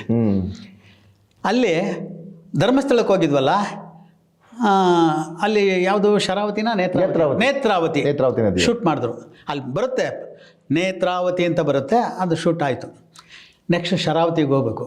ಅಲ್ಲಿ ಯಾರೋ ಹೇಳಿದ್ರು, ಗುರುಗಳೇ ಹೆಂಗೂ ಇದು ಒಂದು ನದಿನೇ, ಅದು ಒಂದು ಕ್ಯಾಮ್ರಾ ಫೋಕಸ್ ಚೇಂಜ್ ಮಾಡ್ಬಿಟ್ಟು ಇದನ್ನೇ ತೋರಿಸ್ಬಿಡೋಣ. ಅದಕ್ಕೆ ಅವರ ಒಂದೇ ಮಾತಾಡಿದ್ರು, ನಾವೆಲ್ಲ ಇದ್ದು. ಅಲ್ರಿ ಎಂತ ಮಾತಾಡ್ತಾ ಇದ್ದೀರಿ ನೀವು, ತಮಾಷೆಗೆ ಹೇಳಿದ್ರು ಏನು ಅಂತ ನನಗೆ ಗೊತ್ತಿಲ್ಲ, ಆದರೂ ತಮಾಷೆಗೂ ಆ ಥರ ಹೇಳಬೇಡಿ. ಜೀವ ನದಿಗಳು. ನಾನು ಅದನ್ನು ನೇತ್ರಾವತಿನ ಶೂಟ್ ಮಾಡಿಬಿಟ್ಟು ಶರಾವತಿ ಅಂದರೆ ಜನ ಒಪ್ತಾರ? ಅದಕ್ಕೆ ನಾನು ದ್ರೋಹ ಬಗಿಲ್ಲ. ಬೇಡ, ಹೋಗೋಣ ಶರಾವತಿಗೆ, ಹೋಗೋಣ ಅಲ್ಲಿ ಶೂಟ್ ಮಾಡೋಣ ಅಂದರು. ಇವತ್ತು ಅದು ನಾನು ಮರೆಯೋಕ್ಕಾಗಲ್ಲ. ಬೇರೆಯವರಾಗಿದ್ದರೆ ಮೂನ್ ಬಿಡೋರು ಅವರು ಯಾವುದಕ್ಕೂ ರಾಜಿ ಆಗ್ತಾ ಇರಲಿಲ್ಲ, ಯಾವುದಕ್ಕೂ ರಾಜಿ ಆಗ್ತಾ ಇಲ್ಲ. ಅದಾದ್ಮೇಲೆ ತಮ್ಮ ಚಿತ್ರ ಪ್ರಯಾಣದಲ್ಲಿ ಹೇಳ್ತಾ ಇದ್ರಿ, ಈಗ ಬಹುಪಾಲು ನಿಮ್ಗೆ ಈ ತರದ ನೃತ್ಯ ಅಭಿರುಚಿಗಳು ಆ ತರದ್ದು ಪಾತ್ರಗಳು ಸಿಗ್ತಾ ಇತ್ತು. ಹೌದೌದು. ಮುಖ್ಯವಾಗಿ ಪಾತ್ರ ಸಿಕ್ಕಿದ್ದು ಮತ್ತೆ ನಿಮ್ಮ ಹೆಸರಾಗಿ ಸೇರ್ಕೊಂಡಿದ್ದು ಶಂಕನಾದ ಅನ್ನೋ ಒಂದು ಹೆಸರಿದ್ದು, ಅಲ್ಲಿಂದ ತಮ್ಮ ಪಾತ್ರಾಭಿನಯ ವಿಭಿನ್ನವಾಗ್ತಾ ಹೋಯಿತು. ಹೌದೌದು. ಅದ್ರ ಬಗ್ಗೆ ಒಂದು ಚೂರು ಆಮೇಲೆ ಏನಾಯ್ತು ಅಂದರೆ 1984ನೇ ಇಸ್ವಿ ಈ ಥರ ಇವಾಗ ಇಲ್ಲ ಏನು ಆಡಿಷನ್ ಆಗ್ತಾಯಿದೆ ಆ ಥರನೂ ಆಡಿಷನ್ ಆಗ್ತಾಯಿತ್ತು. ಶಂಕನಾದ ಅಂತ ಒಂದು ಸಿನಿಮಾ, ಗ್ರಾಮ ಪಂಚಾಯಿತಿ ಚುನಾವಣೆ ಬಗ್ಗೆ ಎಲ್ಲ ರೆಡಿ ಮಾಡಿದ್ದಾರೆ. ಕಲಾವಿದರನ್ನ ಹುಡುಕೋಕ್ಕೋಸ್ಕರ ಒಂದು ದಿವಸ ಆಡಿಷನ್ ಇಟ್ಕೊಂಡಿದ್ದಾರೆ. ಅದು ಡಾಕ್ಟರ್ ವಿಜಯಮ್ಮ ಅವ್ರ ಮನೇಲಿ. ನಮಗೆ ಅದು ಗೊತ್ತಿಲ್ಲ, ಯಾರೂ ಪರಿಚಯ ಇಲ್ಲ. ನಮ್ಮ ಗುರುಗಳು ಹೊನ್ನೈನವರು ಮಹಾನ್ ಕಲಾವಿದರು ಐಟಿನಲ್ಲಿ. ಅವರು ಚೋಮ, ಕನ್ನೇಶ್ವರ ರಾಮ ಸುಮಾರು ಸಿನಿಮಾದಲ್ಲಿ ಒಳ್ಳೊಳ್ಳೆ ಪಾತ್ರ ಮಾಡಿದ್ದಾರೆ. ಅವರು ನೋಟೆಡ್. ಅವ್ರಿಗೆ ಕರೆ ಬಂದಿದೆ, ಈ ಥರ ಆಡಿಷನ್ಗೆ ಬರಬೇಕು ನೀವು. ಅಂದರೆ ಆಡಿಷನ್ ಅಂದರೆ ಎಲ್ಲ ಕುಂತ್ಕೊಂಡು ಮಾತಾಡಿ ಅದೇ ಆಡಿಷನ್ನು. ಸರಿ ಕರೆದ್ರೆ ಅವ್ರಿಗೆ ಗೊತ್ತಿಲ್ಲ ಅಡ್ರೆಸ್ಸು. ನಾವೆಲ್ಲ ಜೊತೆಲೇ ಕೆಲಸ ಮಾಡ್ತಾಯಿದ್ವಲ್ಲ, ನನಗೆ ತೋರಿಸಿದ್ರು, ನೋಡಿರಿ ಇದು ಅಡ್ರೆಸ್ ಎಲ್ಲಿ ಬರುತ್ತೆ ರೀ ಅಂದರು. ಸರ್ ನಮ್ಮ ಮನೆ ಹತ್ರನೇ ಸರ್ ಇದು. ಹೌದು, ಹಾಗಾದ್ರೆ ಜೊತೆಲಿ ಹೋಗೋಣ ರೀ, ಕರ್ಕೊಂಡೋಗಿ. ಆಯ್ತು ಸರ್. ಹೇಳ್ಬಿಟ್ಟೆ, ಸರ್ ಇಲ್ಲಿ ಇಳಿರಿ, ಅಲ್ಲೇ ಸರ್ ಇರೋದು ಅಂದೆ. ಫ್ರೀ ಇದ್ದರೆ ಬನ್ನಿರಿ ಅಂದರು. ನೋಡಿ ಅವಕಾಶ ಯಾತ್ರ ಬರುತ್ತೆ, ಅದು ಫ್ರೀ ಇದ್ದರೆ ಬನ್ನಿ ಅಂದರು. ಅಯ್ಯೋ ಅವ್ರು ಕರೆಯೋದು ಹೆಚ್ಚಾ, ನಾವು ಹೋಗೋದು ಹೆಚ್ಚಾ, ಏನೂ ಗೊತ್ತಿಲ್ಲ ಅಂದರೆ ನನಗೆ. ಸೀದಾ ಹೋದೆ. ಆಗಲೇ ಎಲ್ಲ ದಿಗ್ಗಜರೆಲ್ಲ ಕುಂತಿದ್ದಾರೆ, ಒಂದು 25 ಜನ ಕಲಾವಿದರು. ಅಲ್ಲಿ ಡೈರೆಕ್ಟ್ರು, ಪ್ರೊಡ್ಯೂಸರು, ಕ್ಯಾಮ್ರಾಮನ್ನು ಮತ್ತು ಪ್ರೊಡಕ್ಷನ್ ಮ್ಯಾನೇಜರ್ 4 ಜನ ಮೇಲ್ಗಡೆ ಕುಂತಿದ್ದಾರೆ. ಇನ್ನೆಲ್ಲರೂ ಕುಂತಿದ್ದಾರೆ. ಹೋದ ತಕ್ಷಣ ಅಲ್ಲೂ ಮುಕ್ತಾಯ ಆಗಿಬಿಟ್ಟಿದೆ. ಎಲ್ಲ ಮುಕ್ತಾಯ ಆಗಿ ಇನ್ನೇನು ಅವರು ಹೊರಡೋ ಸಮಯ. ನಾವು ಲೇಟು. ಅವರು 1 ಗಂಟೆ ಕರೆದ್ರೆ ನಾವು 3:30 ಹೋಗಿದ್ದೀವಿ. ಹೋಗಿ ನಮಸ್ಕಾರ ಸರ್ ಅಂದರು. ಏನು ನೈನವರೇ ತುಂಬ ಲೇಟ್ ಮಾಡಿ ಎಲ್ಲ ಆಗೋಯ್ತಲ್ಲ ಅಂದರು. ಸರ್ ಏನು ಮಾಡೋದು, ಜವಾಬ್ದಾರಿ ಅಲ್ವಾ ಅಂದರು. ಆಯಿತು ಬನ್ನಿ ಕೂತ್ಕೊಳ್ಳಿ. ಯಾರವರು ಕಲಾವಿದರಾ? ಹೌದು ಸರ್, ಇವರು ಕಲಾವಿದರು. ಹೌದಾ, ಇವ್ರದ್ದು ಆಗಲೇ ಫಿಕ್ಸು ಪಾತ್ರ. ಏನೋ ಯಾವುದಾದ್ರೂ ಸಿನಿಮಾ ಮಾಡಿದ್ದೀರೇನ್ರಿ ಅಂದರು. ಇವಾಗ ಒಂದು ಸಿನಿಮಾ ಮಾಡ್ತಾರೆ ಅಂದರೆ ಸಿನಿಮಾ ಅನುಭವ ಇದೆಯಾ ಅಂತ ಕೇಳ್ತಾರೆ. ನಾನು ಎದ್ದು ನಿಂತ್ಕೊಂಡು, ಇಲ್ಲ ಸರ್ ನನಗೆ ಯಾವ ಅನುಭವ ಇಲ್ಲ ಅಂತ ಕುಂತ್ಕೊಂಡೆ. ಇವರು ಒಂಥರ ತುಂಬ ರಫು, ಹೃದಯ ಒಳ್ಳೇದವರು. ಯಾರೋ ನೇನವ್ರೆ, ಏಯ್ ಅದೇನು ಸರಿಯಾಗಿ ಮಾತಾಡ್ರಿ ಏನು ಗೊತ್ತಿಲ್ಲ ಅಂತಿರಲ್ರಿ, ಹೇಳ್ರಿ ಅಂದರು. ನಾನು ಏನು ಹಿಂಗಂತಾರಲ್ಲ ನೋಡ್ತಾ ಇದ್ದೀನಿ. ಅವರು ಹೇಳಿ ಏನು ಸರ್ ಪುಟ್ಟಣ್ಣವ್ರ ಜೊತೆ ಪಿಕ್ಚರ್ ಮಾಡಿದ್ದಾರೆ ಸರ್ ಇವರು. ನನಗೆ ಇವಾಗ ನಾನು ಏನಂತ ಹೇಳ್ಕೊಂಡ್ಲಿ, ಗ್ರೂಪ್ ಡ್ಯಾನ್ಸರ್ ಅಂತ ನಾನು ಹೇಳ್ಕೊಂಡ್ಲ. ಇದಕ್ಕೋಸ್ಕರ ನಾನು ಸುಮ್ಮನೆ ಇದ್ದೆ. ಇವ್ರು ಹೇಳಿದ್ಮೇಲೆ ಇವ್ರಿಗೋಸ್ಕರನಾದರೂ ಹೌದು ಸರ್, ಯಾವುದ್ರಿ ರಂಗನಾಯಕಿ ಧರಣಿ ಮಂಡಲ ಮಧ್ಯದೊಳಗೆ ಮಸಣದು. ಮತ್ತು ಏನು ರೀ ಅಂಥವ್ರ ಜೊತೆ ನೀವು ಸಿನಿಮಾ ಮಾಡಿ ಏನೂ ಇಲ್ಲ ಅಂತಿರಲ್ರಿ, ಅಲ್ಲ ಒಂಥರ ಪ್ಲಸ್ ಪಾಯಿಂಟ್ ಆಗೋಯ್ತು. ಶಂಕರನಾದಕ್ಕೆ ನಾಂದಿ ಆಡ್ದಂಗೆ ಆಯಿತು. ಆಮೇಲೆ ಕೂತ್ಕೊಳ್ಳಿ ಅಂದ್ಬಿಟ್ಟು ಒನೇನರೇ ಎಲ್ಲ ಆಯಿತು, ಮುಗೀತು, ಇನ್ನೇನು ಉಳಿದಿಲ್ಲ. ನಾಳೆ ಎಲ್ಲರೂ ಪ್ರಕಾಶ್ ಕೆಫೆಗೆ ಬರಬೇಕು ಚಾಮರಾಜಪೇಟೆ. ಆಯಿತು ಸರ್ ಬರ್ತೀವಿ. ನೀವು ಅಂದರು. ಸರ್ ನಾನು ಯಾರಿಗೆ ಹೇಳಿ, ನೀವೇ ಮಿಸ್ ಅವರೇ. ಹಾಂ ಹೇಳಿ ಸರ್, ಏನು ಹೆಸರು? ಆಂಜನಪ್ಪ. ನೀವು ಬರ್ಬೇಕು ನಾಳೆ. ಆಯಿತು ಸರ್ ಅಂದೆ. ಅಷ್ಟೇ, 5 ನಿಮಿಷ ಮುಗ್ದೋಯ್ತು. ಎಲ್ಲ ಹೊರಗಡೆ ಬಂದ್ಬಿಟ್ಮೇಲೆ ರೀ ಭಾನುವಾರ ನಾಳೆ ಎಲ್ಲೂ ಕೆಲಸ ಒಪ್ಕೋಬೇಡ್ರಿ, ನೀವು ಅಲ್ಲಿ 10 ಗಂಟೆಗೆ ಇರಬೇಕು. ಆಯ್ತು ಸರ್ ಬರ್ತೀನಿ. ಹೋದರೆ ಎಲ್ಲ ಇಡೀ ಪಿಕ್ಚರು ಸ್ಟೋರಿ ಹೇಳಿದ್ರು ಡೈರೆಕ್ಟ್ರು. ಈ ಥರ ಇದೆ, ಮೊನ್ನೆ ಸೀನ್ ಹಿಂಗೆ ಸ್ಟೋರಿ ಎಲ್ಲ ಹೇಳ್ಬಿಟ್ರು. ತುಂಬ ಚೆನ್ನಾಗಿತ್ತು. ನಾವು ಅದರೊಳಗೆ ಸ್ಟೋರಿ ಹೇಳ್ಬೇಕಾದ್ರೆ ನನಗೇನು ಅದು ಒಂದು ಸೀನ್ ಯಾವುದೋ ಒಬ್ಬ ಬರ್ತಾನೆ, ಅದೇನೋ ಬೀಡಿ ಸೇತ್ಕೊಂಡು ಏನೋ ಮಾತಾಡ್ತಾನೆ, ಅದಿರ್ಬೋದಾ, ಇಲ್ಲ ಜವಾನ ಒಂದು ಯಾವ ಪಾತ್ರ ಕೊಡ್ಬೋದು, ಕುತೂಹಲ ಜಾಸ್ತಿ ಆಯ್ತು. ಅದ ಅಂತ ಇಲ್ಲಿಂದ ಝಡ್ಡಿಂದ ಹೋಗ್ತಾ ಇದ್ದೀನಿ. ಕೊನೆಗೆ ಎಲ್ಲರಿಗೂ ಒಂದೊಂದು ಪಾತ್ರ ಅಂತ ಹೇಳ್ಬಿಟ್ರು. ನಮ್ದೇನು ಪಾತ್ರನೇ ಹೇಳಲಿಲ್ಲ. ನನಗೆ ಹೋಗಲಿ ಒಂದೇನೂರಿಗೂ ಹೇಳಿಲ್ವಲ್ಲ ಅವರು ಅಂದರೆ. ಆಮೇಲೆ ಯಾರೋ ಹೇಳಿದ್ರು, ಸರ್ ಅದೇನು ಅವಾಗಿಂದ ಗೌಡ್ರು ಇಬ್ಬರು ಗೌಡ್ರು ಅಂತ ಇದ್ರು, ಯಾರು ಸರ್ ಅದು ಅಂತ ಯಾರೋ ಕೇಳಿದ್ರು. ಇರ್ರಿ ಹೇಳ್ತೀವಿ, 1,900 ಇಬ್ಬರು ಗೌಡ್ರಲ್ಲ, ಕರಿಗೌಡ ಕೆಂಪೇಗೌಡ, ಕರಿಗೌಡ 1,900 ಎಲ್ಲ ಚಪ್ಪಾಳೆ ತಟ್ಟಿದ್ರು. ಆಮೇಲೆ ಇನ್ನೊಂದು ಕೆಂಪೇಗೌಡ ಅಂತ, ರೇ ಎದಳಿ ಮೇಲೆ. ಅವಾಗಲೂ ಅಷ್ಟೇ ನನ್ನ ಕರಿತಾರೆ ಗೊತ್ತಿಲ್ಲ, ನೀವೇ ರೀ ಮಿಸ್ ಅವ್ರೆ ಎದಳ್ರಿ, ಏನು ಹೆಸ್ರು ಅಂದ್ರಿ, ಹಿಂದೇನೋ ಕೇಳಿದ್ದಾರೆ. ಆಂಜನಪ್ಪ ಅಂತ ಸರ್. ಕೆಂಪೇಗೌಡರು ಆಂಜನಪ್ಪ ಮಾಡ್ತಾಯಿದ್ದಾರೆ ಅಂದರು. ಯಾರೂ ಚಪ್ಪಾಳೆ ತಟ್ಟಲಿಲ್ಲ. ಆದರೂ ಏನೋ ಒಂಥರ ನಾನು ಏನು ನಿಜನಾ ಏನು ಕನಸ ಏನಪ್ಪ ಇದು ಅನ್ನಿಸ್ಬಿಡ್ತು. ಆಮೇಲೆ ಸರಿ ಒಂಥರ ಸುಧಾರಿಸ್ಕೊತಾ ಇದ್ದೀನಿ ನಾನು. ನನ್ನದೇ ಲಾಸ್ಟು. ಓಕೆ. ಆಮೇಲೆ ಎಲ್ಲ ರೂಮ್ಗೆ ಹೋದ್ರು. ಕ್ಯಾರೆಕ್ಟರ್ ಡಿಸೈಡ್ ಆಗಿದೆ, ನಿಮ್ಮದು ಲಾಸ್ಟ್ ಕ್ಯಾರೆಕ್ಟರ್ ಆಯಿತು. ಆಮೇಲೆ ನಾನು ಒಬ್ಬೊಬ್ಬರಾಗಿ ಕರಿತೀನಿ, ಒಳಗಡೆ ಬರಬೇಕು, ಇವತ್ತು ಅಗ್ರಿಮೆಂಟ್ ಇದೆ. ಹೋದರು 1,900. ಏನು ರೀ ಹೊಡೆದ್ರಲ್ರಿ ಚಾನ್ಸು, ಅವ್ರು ಖುಷಿ ಆಗೋಯ್ತು. ಹೊಡೆದ್ರಲ್ರಿ ಪಾತ್ರ ಸಿಗ್ತಲ್ಲ ಅಂತೇಳಿ ಅಂದರು. ಸರ್ ನನಗೇನಾಗ್ತಾಯಿದೆ ಅಂತ ಅರ್ಥ ಆಗ್ತಾಯಿಲ್ಲ ನನಗೆ ಅಂದೆ. ಅರ್ಥ ಆಗಬಾರ್ದಿರ್ರಿ ನೀವು ಅಂದರು. ಒಬ್ಬೊಬ್ಬರನ್ನ ಕರೆದ್ರು, ಹೋದರು. ನನ್ನ ಹತ್ರ ಯಾರೂ ಮಾತಾಡಲಿಲ್ಲ. 1,900 ಬಿಟ್ಟರೆ ಇನ್ಯಾರೂ ಮಾತಾಡಲಿಲ್ಲ. ಅವ್ರು 4 ಜನ ಒಳಗಡೆ ಇದ್ದಾರೆ, ಎಲ್ಲರದು ಅಗ್ರಿಮೆಂಟು. ಸರಿ ಲಾಸ್ಟ್ ನನ್ನ ಕರೆದ್ರು, ಲಾಸ್ಟ್ ಅಲ್ಲ ಮಧ್ಯದಲ್ಲೇ ಕರೆದ್ಬಿಟ್ಟು ಅರವಿಂದ್ ಅನುಭವ, ಅರವಿಂದ್ ಹೀರೋ, ಅಭಿನಯ ಹೀರೋಯಿನ್ನು, ಈ ಥರ ಎಲ್ಲ ಮಾಡಿದ್ರು. ಸರಿ ನನ್ನ ಕರೆದ್ರು, ಒಳಗಡೆ ಹೋದೆ. ಸರ್ ನಮಸ್ಕಾರ, ಕೂತ್ಕೊಂಡೆ. ಪಾತ್ರ ಏನನ್ನಿಸ್ತು, ಇಷ್ಟ ಆಯಿತಾ? ಸರ್ ನಿಜವಾಗ್ಲೂ ಅದು ನನ್ನ ಸೌಭಾಗ್ಯ ಸರ್, ಇಂಥ ಪಾತ್ರ ಅದು ಮೊದಲ ಇದರಲ್ಲೇ ನನಗೆ ಸಿಕ್ಕಿದೆ ಅಂದರೆ ನನ್ನ ಸೌಭಾಗ್ಯ ಸರ್. ಮಾಡ್ತೀರಲ್ಲ? ಮಾಡ್ತೀವಿ ಸರ್. ಆಮೇಲೆ 1 ತಿಂಗಳು ರಜೆ ಹಾಕಬೇಕು, ಹಾಕ್ತೀನಿ ಸರ್. ಆಮೇಲೆ ಪೇಮೆಂಟ್ ಏನು ಎಕ್ಸ್ಪೆಕ್ಟ್ ಮಾಡ್ತೀರಾ? ಇವತ್ತು ಇದ್ದಾರೆ ಉಮೇಶ್ ಕುಲಕರ್ಣಿ ಅವರು, ನಾಳೆ ಅವ್ರಿಗೆ ತೋರಿಸ್ತೀನಿ. ಯಾಕೆಂದರೆ ನಾವು ಸುಳ್ಳು ಹೇಳಿರೋದು ಸತ್ಯ. ನನಗೆ ₹500 ಸಂಬಳ ಅವಾಗ 1984ರಲ್ಲಿ ₹500 ತಿಂಗಳಿಗೆ ಸಂಬಳ. ₹500 ಕೇಳಿಬಿಡ್ಲ, 1 ತಿಂಗಳು ರಜಾ ಹಾಕು ಅಂದವ್ರಲ್ಲ. ₹500 ಕೇಳಿಬಿಟ್ರೆ ಅವರು ಪಾತ್ರ ಕೊಡಲಿಲ್ಲ ಅಂದರೆ, ಸರ್ ನೀವು ಪ್ರೀತಿಯಿಂದ ₹100 ಕೊಟ್ಬಿಡಿ ಸರ್, ಸಾಕು. ₹100 ಸಾಕಾ? ಸಾಕು ಸರ್. ಎಷ್ಟು ಸಂಬಳ ನಿಮಗೆ? ₹500 ಸರ್. ಮತ್ತು ₹500 ಸಂಬಳ ಇಲ್ಲಿ ₹100 ಕೊಟ್ಟರೆ ಹೆಂಗೆ ರೀ ಸರ್? ಮಿಕ್ಕಿದ್ದು ನಾನು ಏನೋ ಲೋನ್ಗೇನು ಕೊಡ್ತಾರೆ ಸರ್, ಏನೋ ಅಡ್ಜಸ್ಟ್ ಮಾಡ್ತೀನಿ. ಅರ್ಥ ಮಾಡ್ಕೊಂಬಿಟ್ರು ನನ್ನ. ಓಹೋ ಅಂದ್ಬಿಟ್ಟು ಆಗಲೇ ಬರೆದ್ಬಿಟ್ಟಿದ್ದಾರೆ ಅಲ್ಲಿ. ಹೋಗಲಿ ₹100 ಸಾಕಾ? ಜಾಸ್ತಿ ಏನು ಬೇಡ ತಾನೆ, ಒಂದೇ ಸಲ ಕೊಟ್ಬಿಡ್ತೀನಿ. ₹100 ತಾನೆ, ಒಂದೇ ಸಲ ಕೊಟ್ಬಿಡ್ತೀನಿ. ಅಡ್ವಾನ್ಸ್ ಏನಿಲ್ಲ. ಸೈನ್ ಮಾಡಿ, ಸೈನ್ ಹಾಕ್ಬಿಟ್ಟೆ. ಆವಾಗಲೂ ನಾನು ನೋಡಲಿಲ್ಲ ಏನು ಹಾಕಿದ್ದಾರೆ ಅಂತ ಗೊತ್ತಿಲ್ಲ. ನಾನು ಇದೇನು ಸೈನ್ ಹಾಕ್ಬೇಕಾಗ್ದೆ. ಹಾಕ್ಬಿಟ್ಟ ತಕ್ಷಣ ಎಣಿಸ್ತಾವ್ರೆ, ₹100 ನೋಟ್ ಎಣಿಸ್ತಾವ್ರೆ. 10 ಎಣಿಸ್ಬಿಟ್ಟು ₹1,000 ಕೈ ಕೊಟ್ಟರು. ಸರ್ ಏನು ಸರ್ ಇದು? ನಾನು ಏನಾದರೂ ಲೆಕ್ಕ ತಪ್ಪು ಹಾಕ್ಬಿಟ್ಟ? ಏನು ಸರ್ ಇದು? ಎಷ್ಟಿದೆ? ₹1,000 ಇದಲ್ಲ ಸರ್, ಇಟ್ಕೊಳ್ರಿ ಅಡ್ವಾನ್ಸ್ ಅದು. ನೀವು ಸೈನ್ ಹಾಕ್ಬೇಕಾರೆ ಅದೆಲ್ಲ ನೋಡಂಗಿಲ್ವೇನ್ರಿ, ಏನು ಕೊಟ್ಟರು ಸೈನ್ ಹಾಕ್ಬಿಡೋದಾ ಅಂದರು. ಆ ಖುಷಿ ಒಳಗೆ ನಾನು ಹಾಕ್ಬಿಟ್ಟಿದ್ದೀನಿ.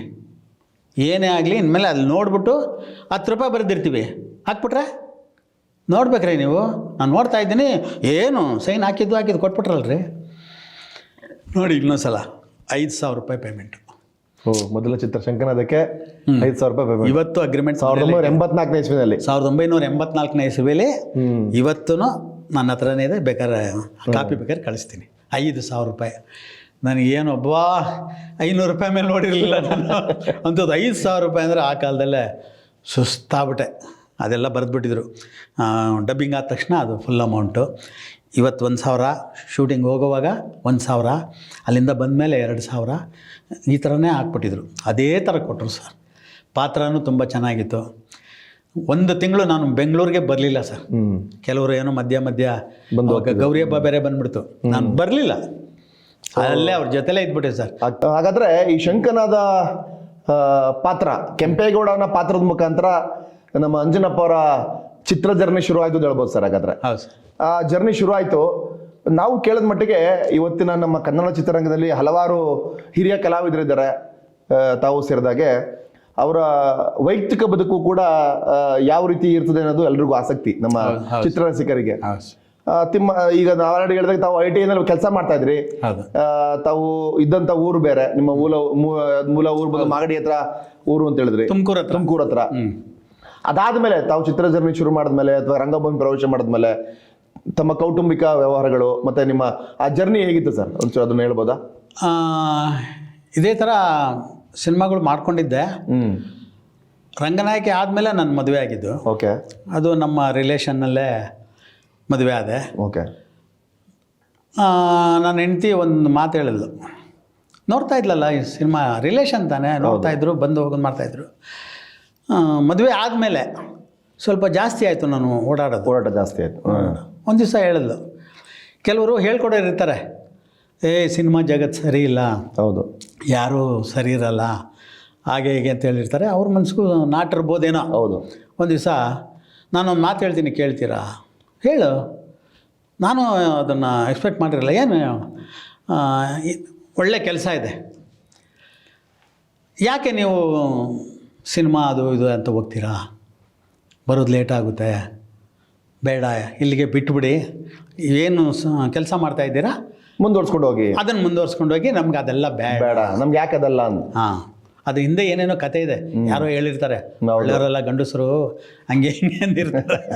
ಸರಿ ಅಂದ್ಬಿಟ್ಟು ನಾನು ಎಲ್ಲ ಹೇಳೋರ್ಗೂ ಕೇಳಿಸ್ಕೊಂಡೆ. ಹೌದಾ, ಇನ್ಮೇಲೆ ಹೋಗ್ಬಾರ್ದಲ್ಲ? ಅಯ್ಯೋ ಬೇಡ್ರಿ, ಮನೇಲಿರ್ರಿ, 2 ಹೊತ್ತು ಊಟ ಮಾಡೋದು, 1 ಹೊತ್ತು ಊಟ ಮಾಡೋಣ, ITನಲ್ಲಿ ಕೈ ತುಂಬ ಸಂಬಳ ಬರ್ತಾಯಿದೆ, ಸಾಕು ನಮಗೆ, ಹಾಗೆ. ಆಯ್ತಮ್ಮ, ಒಂದು ಕೆಲಸ ಮಾಡು, ನಿನ್ನ ಮದುವೆ ಆದಮೇಲೆ ನಾನು ಶುರು ಮಾಡಿಲ್ಲ ಇದು, ನಿನ್ನ ಮದುವೆ ಆಗೋಕ್ಕಿಂತ ಮುಂಚೆ ಶುರು ಮಾಡಿದ್ದೀನಿ. ಹೌದು. ಇದನ್ನು ನನಗೆ ನಿನಗಿಂತ ಇದು ನನಗೆ ಒಲವು ಜಾಸ್ತಿ, ಇದೇ ನನ್ನ ಪ್ರಾಣ. ಇಲ್ಲ ನೀನು ಅದು ಬಿಡಬೇಕು, ನಾನಾ ಅದಾ ಅಂತ ನೀನೇನಾದರೂ ಹೇಳಿದ್ರೆ ನಿನ್ನ ಬಿಟ್ಟುಬಿಡ್ತೀನಿ ನಾನು ಅದನ್ನು ಕೈ ಹಿಡಿತೀನಿ. ನೋಡಿ, ಇದನ್ನು ಯೋಚನೆ ಮಾಡು. ಅವಳು ಎಕ್ಸ್ಪೆಕ್ಟ್ ಮಾಡಿರಲಿಲ್ಲ ಈ ಥರ ಹೇಳ್ತಾರೆ ಅಂತ. ಅಲ್ಲ, ಏನು ನಾನು ಹೆಚ್ಚ, ಹಂಗಾರೆ ನನಗಿನ ಹೆಚ್ಚ? ಹೌದು, ಅದೆಚ್ಚು ನನಗೆ. ನೀನಿಲ್ಲದೆ ಬೇಕಾದ್ರೆ ನಾನು ಇದ್ಬಿಡ್ತೀನಿ, ಅದಿಲ್ಲದೆ ನಾನು ಇರಲ್ಲ. ಆ ಚಿತ್ರರಂಗದ ಒಲವು ಮತ್ತು ಅಭಿನಯದ ಒಲವು ನಿಮ್ದು ಅಷ್ಟೊಂದು ಗಾಢವಾಗಿ ಆವಾಗ. ಯಾಕೆಂದರೆ ಏನಾದರೂ ನಾಟಕ ಮಾಡ್ಬೇಕಾದ್ರೆ ಡೈಲಾಗು ಮನೇಲಿದ್ರು ಊಟ ಮಾಡ್ತಾಯಿದ್ರು ನನಗೆ ಗಮನ ಆ ಕಡೆ. ಅವನ ಡೈಲಾಗ್ ಹೇಳಿದ್ರೆ ಏನು ಹೇಳಬೇಕು, ಇದು ಹೇಳಬೇಕು, ಇದು ಅದು ಸರಿ ಬಂತೋ ಬರಲಿಲ್ವೋ, ಯಾವುದೋ ಡಬ್ಬಿಂಗ್ ಮಾಡಿ ಬಂದಿದ್ದೆ, ಅದೆಲ್ಲಿ ವಾಯ್ಸ್ ಪಿಚ್ ಸರಿ ಬಂತಾ, ಲೋ ಆಯ್ತಾ, ಆ ತಲೆಯಲ್ಲಿ ಅದೇ ಬರ್ತಾ ಇತ್ತು. ಹೌದು, ಸರಿ ಅಂದ್ಬಿಟ್ಟು ಅವಳು ಯೋಚನೆ ಮಾಡಿದ್ಲು. ಯೋಚನೆ ಮಾಡಿಬಿಟ್ಟು ಕೊನೆಗೆ ಮಾರನೇ ದಿವಸ ಹೇಳಿಬಿಟ್ಲು, ಇಲ್ಲ ನಾನು ಹೇಳಿದ್ದು ತಪ್ಪಾಯಿತು, ಮಾಡ್ಕೊಳ್ಳಿ, ಆದರೆ ಸ್ವಲ್ಪ ಕಮ್ಮಿ ಮಾಡಿ. ಯಾಕೆಂದರೆ ಅಷ್ಟೊತ್ತಿಗೆ ನನ್ನ ಮಗ ಹುಟ್ಟಿದ್ದ, ಎಳೆ ಮಗು, ಈ ಥರ ಆಗುತ್ತೆ, ತೊಂದರೆ ಆಗುತ್ತೆ, ಸ್ವಲ್ಪ ಕಮ್ಮಿ. ಅದು ಹೇಳ್ಬೇಕಾರೆ ಕಮ್ಮಿ ಮಾಡ್ಕೊಳ್ತೀನಿ, ಪೂರ್ತಿ ನಿಲ್ಲಿಸು ಅಂದರೆ ನಿಲ್ಲಿಸ್ತೀನಿ. ಅದು ಅವತ್ತಿಂದ ಇವತ್ತವರೆಗೂ ಪ್ರೋತ್ಸಾಹ ಕೊಡ್ತಾ ಇದ್ದಾಳೆ. ಅವಳಿಗೆ ಅರ್ಥ ಆಗ್ಬಿಡ್ತು. ಚಿತ್ರರಂಗದ ಜೊತೆಗೆ ನಿಮ್ಮ ಕಷ್ಟದ ಜೀವನಗಳು ಯಾವ ರೀತಿ ಇತ್ತು ಸರ್ ಅವತ್ತು ನಿಮ್ಮ ಒಡನಾಡಿ ಜೊತೆಗೆ? ಸರ್, ಕಷ್ಟ ಅಂದರೆ ನಮ್ಮ ಮನಸ್ಸಿಗೆ ನಾವು ಇದು ಕಷ್ಟ ಅಂದರೆ ನಮ್ಗೆ ಕಷ್ಟ ಅನಿಸುತ್ತೆ. ಹೌದು. ನನಗೆ ಇದುವರೆಗೂ ಯಾವುದು ಕಷ್ಟ ಅಂತ ಅನ್ನಿಸ್ಲೇ ಇಲ್ಲ ಸರ್. ಸುಖವಾಗಿದ್ದೀನಿ ಸರ್. ಏನೇ ಬರಲಿ, ಏನೇ ಒಂದು ಇವಾಗ ಯಾರೋ ಹೇಳಿರ್ತಾರೆ 10 ದಿವಸ ಶೂಟಿಂಗ್ ಇದೆ ಅಂತ ಹೇಳಿರ್ತಾರೆ, ಹೌದು. ನಾನು ಏನೋ ಖುಷಿ ಇರ್ತೀನಿ, ಸಡನ್ನಾಗಿ ಕ್ಯಾನ್ಸಲ್ ಆಗುತ್ತದು. ಹೌದು, ಆಗಿದ್ದು ಉದಾಹರಣೆಗಳು ಇರ್ತವೆ. ಆಗ ನಾನು ಅವಾಗ ಏನು ತಿಳ್ಕೊಳ್ತೀನಿ ಗೊತ್ತಾ, ಶುರುವಿನಲ್ಲಿ ಬೇಜಾರು ಮಾಡ್ಕೊತಾ ಇದ್ದೆ, 10 ದಿವಸಕ್ಕೆ ಹೊಟ್ಟೋಯ್ತಲ್ಲ, ಯಾಕೆ ಏನಾಯಿತು, ಯಾರಾದರೂ ಹೇಳಿದಾರ ಏನು, ಆ ಥರ ಒಂದು ಇತ್ತಿತ್ತು. ಆಮೇಲೆ ಇವಾಗ ಏನು ಗೊತ್ತಾ, ಆಗೋದೆಲ್ಲ ಒಳ್ಳೇದಕ್ಕೆ. ಅಲ್ಲಿ ಹೋಗಿದ್ದು ನನಗೆ ಏನು ತೊಂದರೆ ಆಗಿರೋದು, ಏನಿರೋದು ದೇವ್ರು ಏನು ಕೊಟ್ಟಿದ್ದಾನೆ ಅಷ್ಟಲ್ಲೇ ತೃಪ್ತಿ ಪಡೋಣ ಅಂತ ಯಾವುದಕ್ಕೂ ತಲೆ ಕೆಡಿಸ್ಕೊಳಲ್ಲ ಸರ್.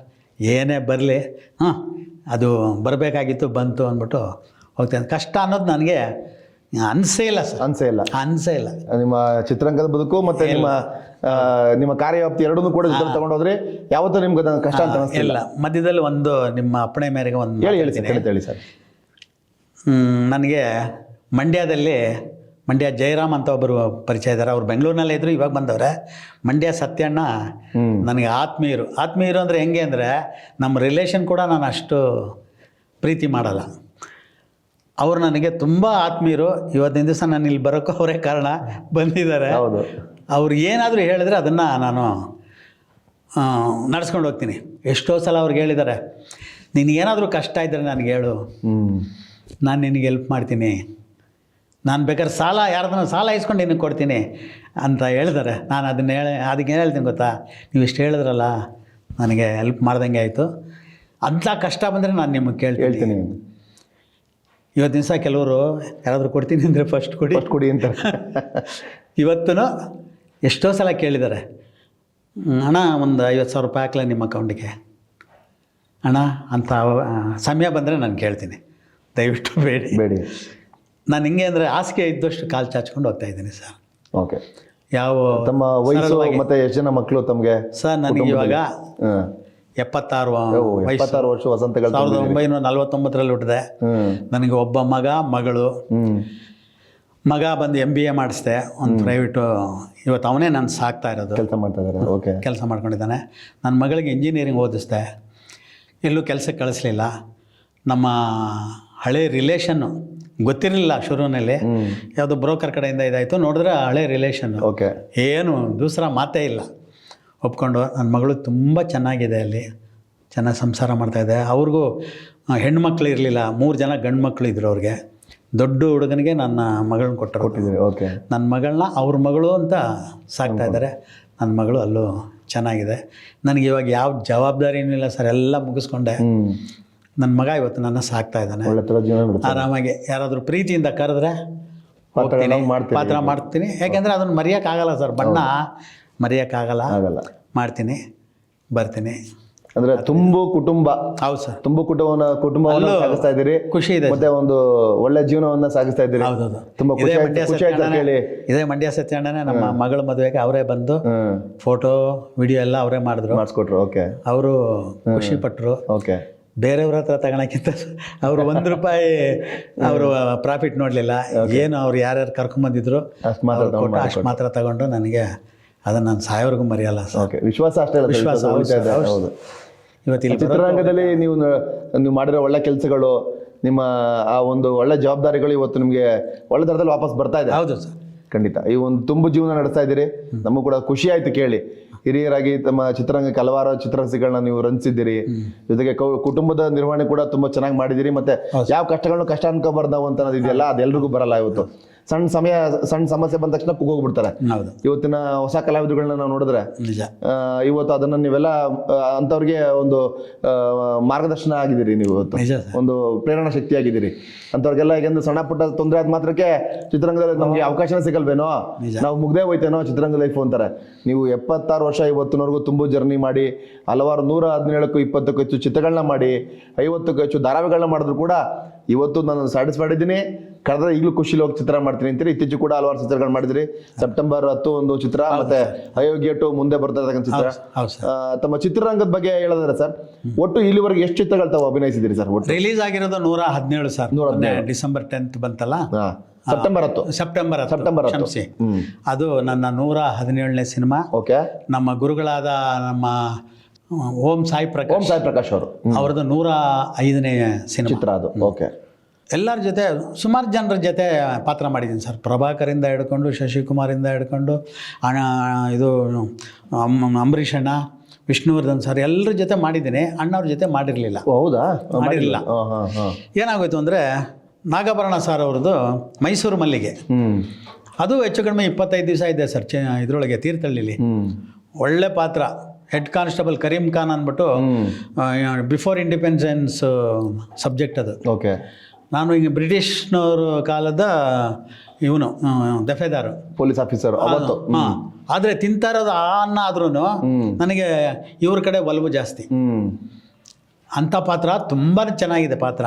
ಅದು ಒಂದು 25 ದಿವಸ ಇದ್ದೆ. ನನಗೆ ನಾಗಾಭರಣ ಸರ್ ಯಾವ ಥರ ಇದಾಯಿತು ಅಂದರೆ, ನಾನು ಬೆನಕಾದಲ್ಲಿ ಆರ್ಟಿಸ್ಟ್. ಓಕೆ. ಬೆನಕಾದಲ್ಲಿ ಅವರೇ ಮೇಯ್ನು, ಯಾರು ನಾಗಾಭರಣ ಅವರು. ಆದ್ದರಿಂದ ಜೊತೆಯಲ್ಲಿ ಇದು ಮಾಡ್ಕೊಂಡಿದ್ರು. ಆಮೇಲೆ ಸಿ ಅಶ್ವತ್ ನಮ್ಮ ಫ್ಯಾಕ್ಟ್ರಿಯಲ್ಲಿದ್ದರು, ಅವರೇ ಮ್ಯೂಸಿಕ್ ಡೈರೆಕ್ಟ್ರು. ಅದರಿಂದ ನನಗೆ ಮೈಸೂರು ಮಲ್ಲಿಗೆಯಲ್ಲಿ ಅವಕಾಶ ಸಿಕ್ತು. ಮಾಡ್ತಾ ಮಾಡ್ತಾ ಹಿಂಗೆ ಅವರು ಇದ್ದಾರೆ, ನಾನು ಅವ್ರನ್ನ ಗಮನಿಸಿಲ್ಲ. ಮಾತಾಡ್ತಾರೆ, ಅಣ್ಣವ್ರ ಜೊತೆ ನಾನು ಪಾತ್ರ ಮಾಡಬೇಕು ಅಂತ ಎಲ್ಲರ ಜೊತೆ ಮಾಡಿಬಿಟ್ಟೆ. ಶಂಕರ್ನಾಗ್ ಜೊತೆ ಮಾಡಿಲ್ಲ, ಅಣ್ಣವ್ರ ಜೊತೆ ಪಾತ್ರ ಮಾಡಬೇಕು ಅಂತ ಇದ್ದದನ್ನು ಅವ್ರು ಕೇಳಿಸ್ಕೊಂಡ್ಬಿಟ್ಟಿದ್ದಾರೆ. ಅಷ್ಟರೊಳಗೆ ಏನಾಯಿತು ಅಂದರೆ, ಮಾಡೇ ಇಲ್ವಾ ಅಂದರು. ಅವ್ರ ಸಿನಿಮಾದಲ್ಲಿ ಮಾಡಿದ್ದೀನಿ, ಪರಶುರಾಮದಲ್ಲಿ ಅವ್ರಿಗೂ ನಮಗೂ ಸಂಬಂಧನೇ ಇಲ್ಲ. ನಾನು MLA, ಬೇರೆ ಸೀನು. ಅವ್ರ ಜೊತೆ ಕಾಂಬಿನೇಷನ್ ಮಾಡಬೇಕು ಅಂತ ಆಸೆ ಅಂತ ಯಾರಾದರೂ ಹೇಳ್ತಾ ಇದ್ದೀನಿ. ಕೇಳಿಸ್ಕೊಂಬಿಟ್ಟು, ಏನ್ರಿ ಏನೋ ಅಣ್ಣವ್ರ ಜೊತೆ ಮಾಡಬೇಕಾ? ನಾನು ಅಯ್ಯೋ ಕೇಳಿಸ್ಕೊಂಬಿಟ್ರೆ, ಹೌದು ಸರ್ ಮಾಡ್ಬೇಕು ಸರ್, ಹತ್ರದಲ್ಲೇ ಇದೆ ಬಿಡ್ರಿ ಅಂದರು. ಸಾರ್ ಅಂದೆ. ಹೌದ್ರಿ, ಅಣ್ಣವ್ರ ಫಿಲ್ಮ್ ಮಾಡ್ತಾಯಿದ್ದೀನಿ, ಆಕಸ್ಮಿಕ. ಅದರಲ್ಲಿ ಪೊಲೀಸ್ ಪಾತ್ರನೇ ಕೊಡ್ತೀನಿ ರೀ. ಸಾರ್ ಹೇಳಿ ಸರ್ ಯಾವತ್ತು? ಹೇಳ್ತೀನಿ ರೀ ಅಂದರು. ಅದೇ ಥರ ಕರೆದ್ರು. ಒಂದೇ ದಿವಸ 4 ಸೀನು. ಸದಾಶಿವನಗರ ಪೊಲೀಸ್ ಸ್ಟೇಷನ್ನಲ್ಲಿ ಅವಾಗ ಸ್ಟೇಷನ್ ಕೊಡ್ತಾಯಿದ್ರು. ಅಣ್ಣ ಇನ್ಸ್ಪೆಕ್ಟ್ರು, ನಾನು PC.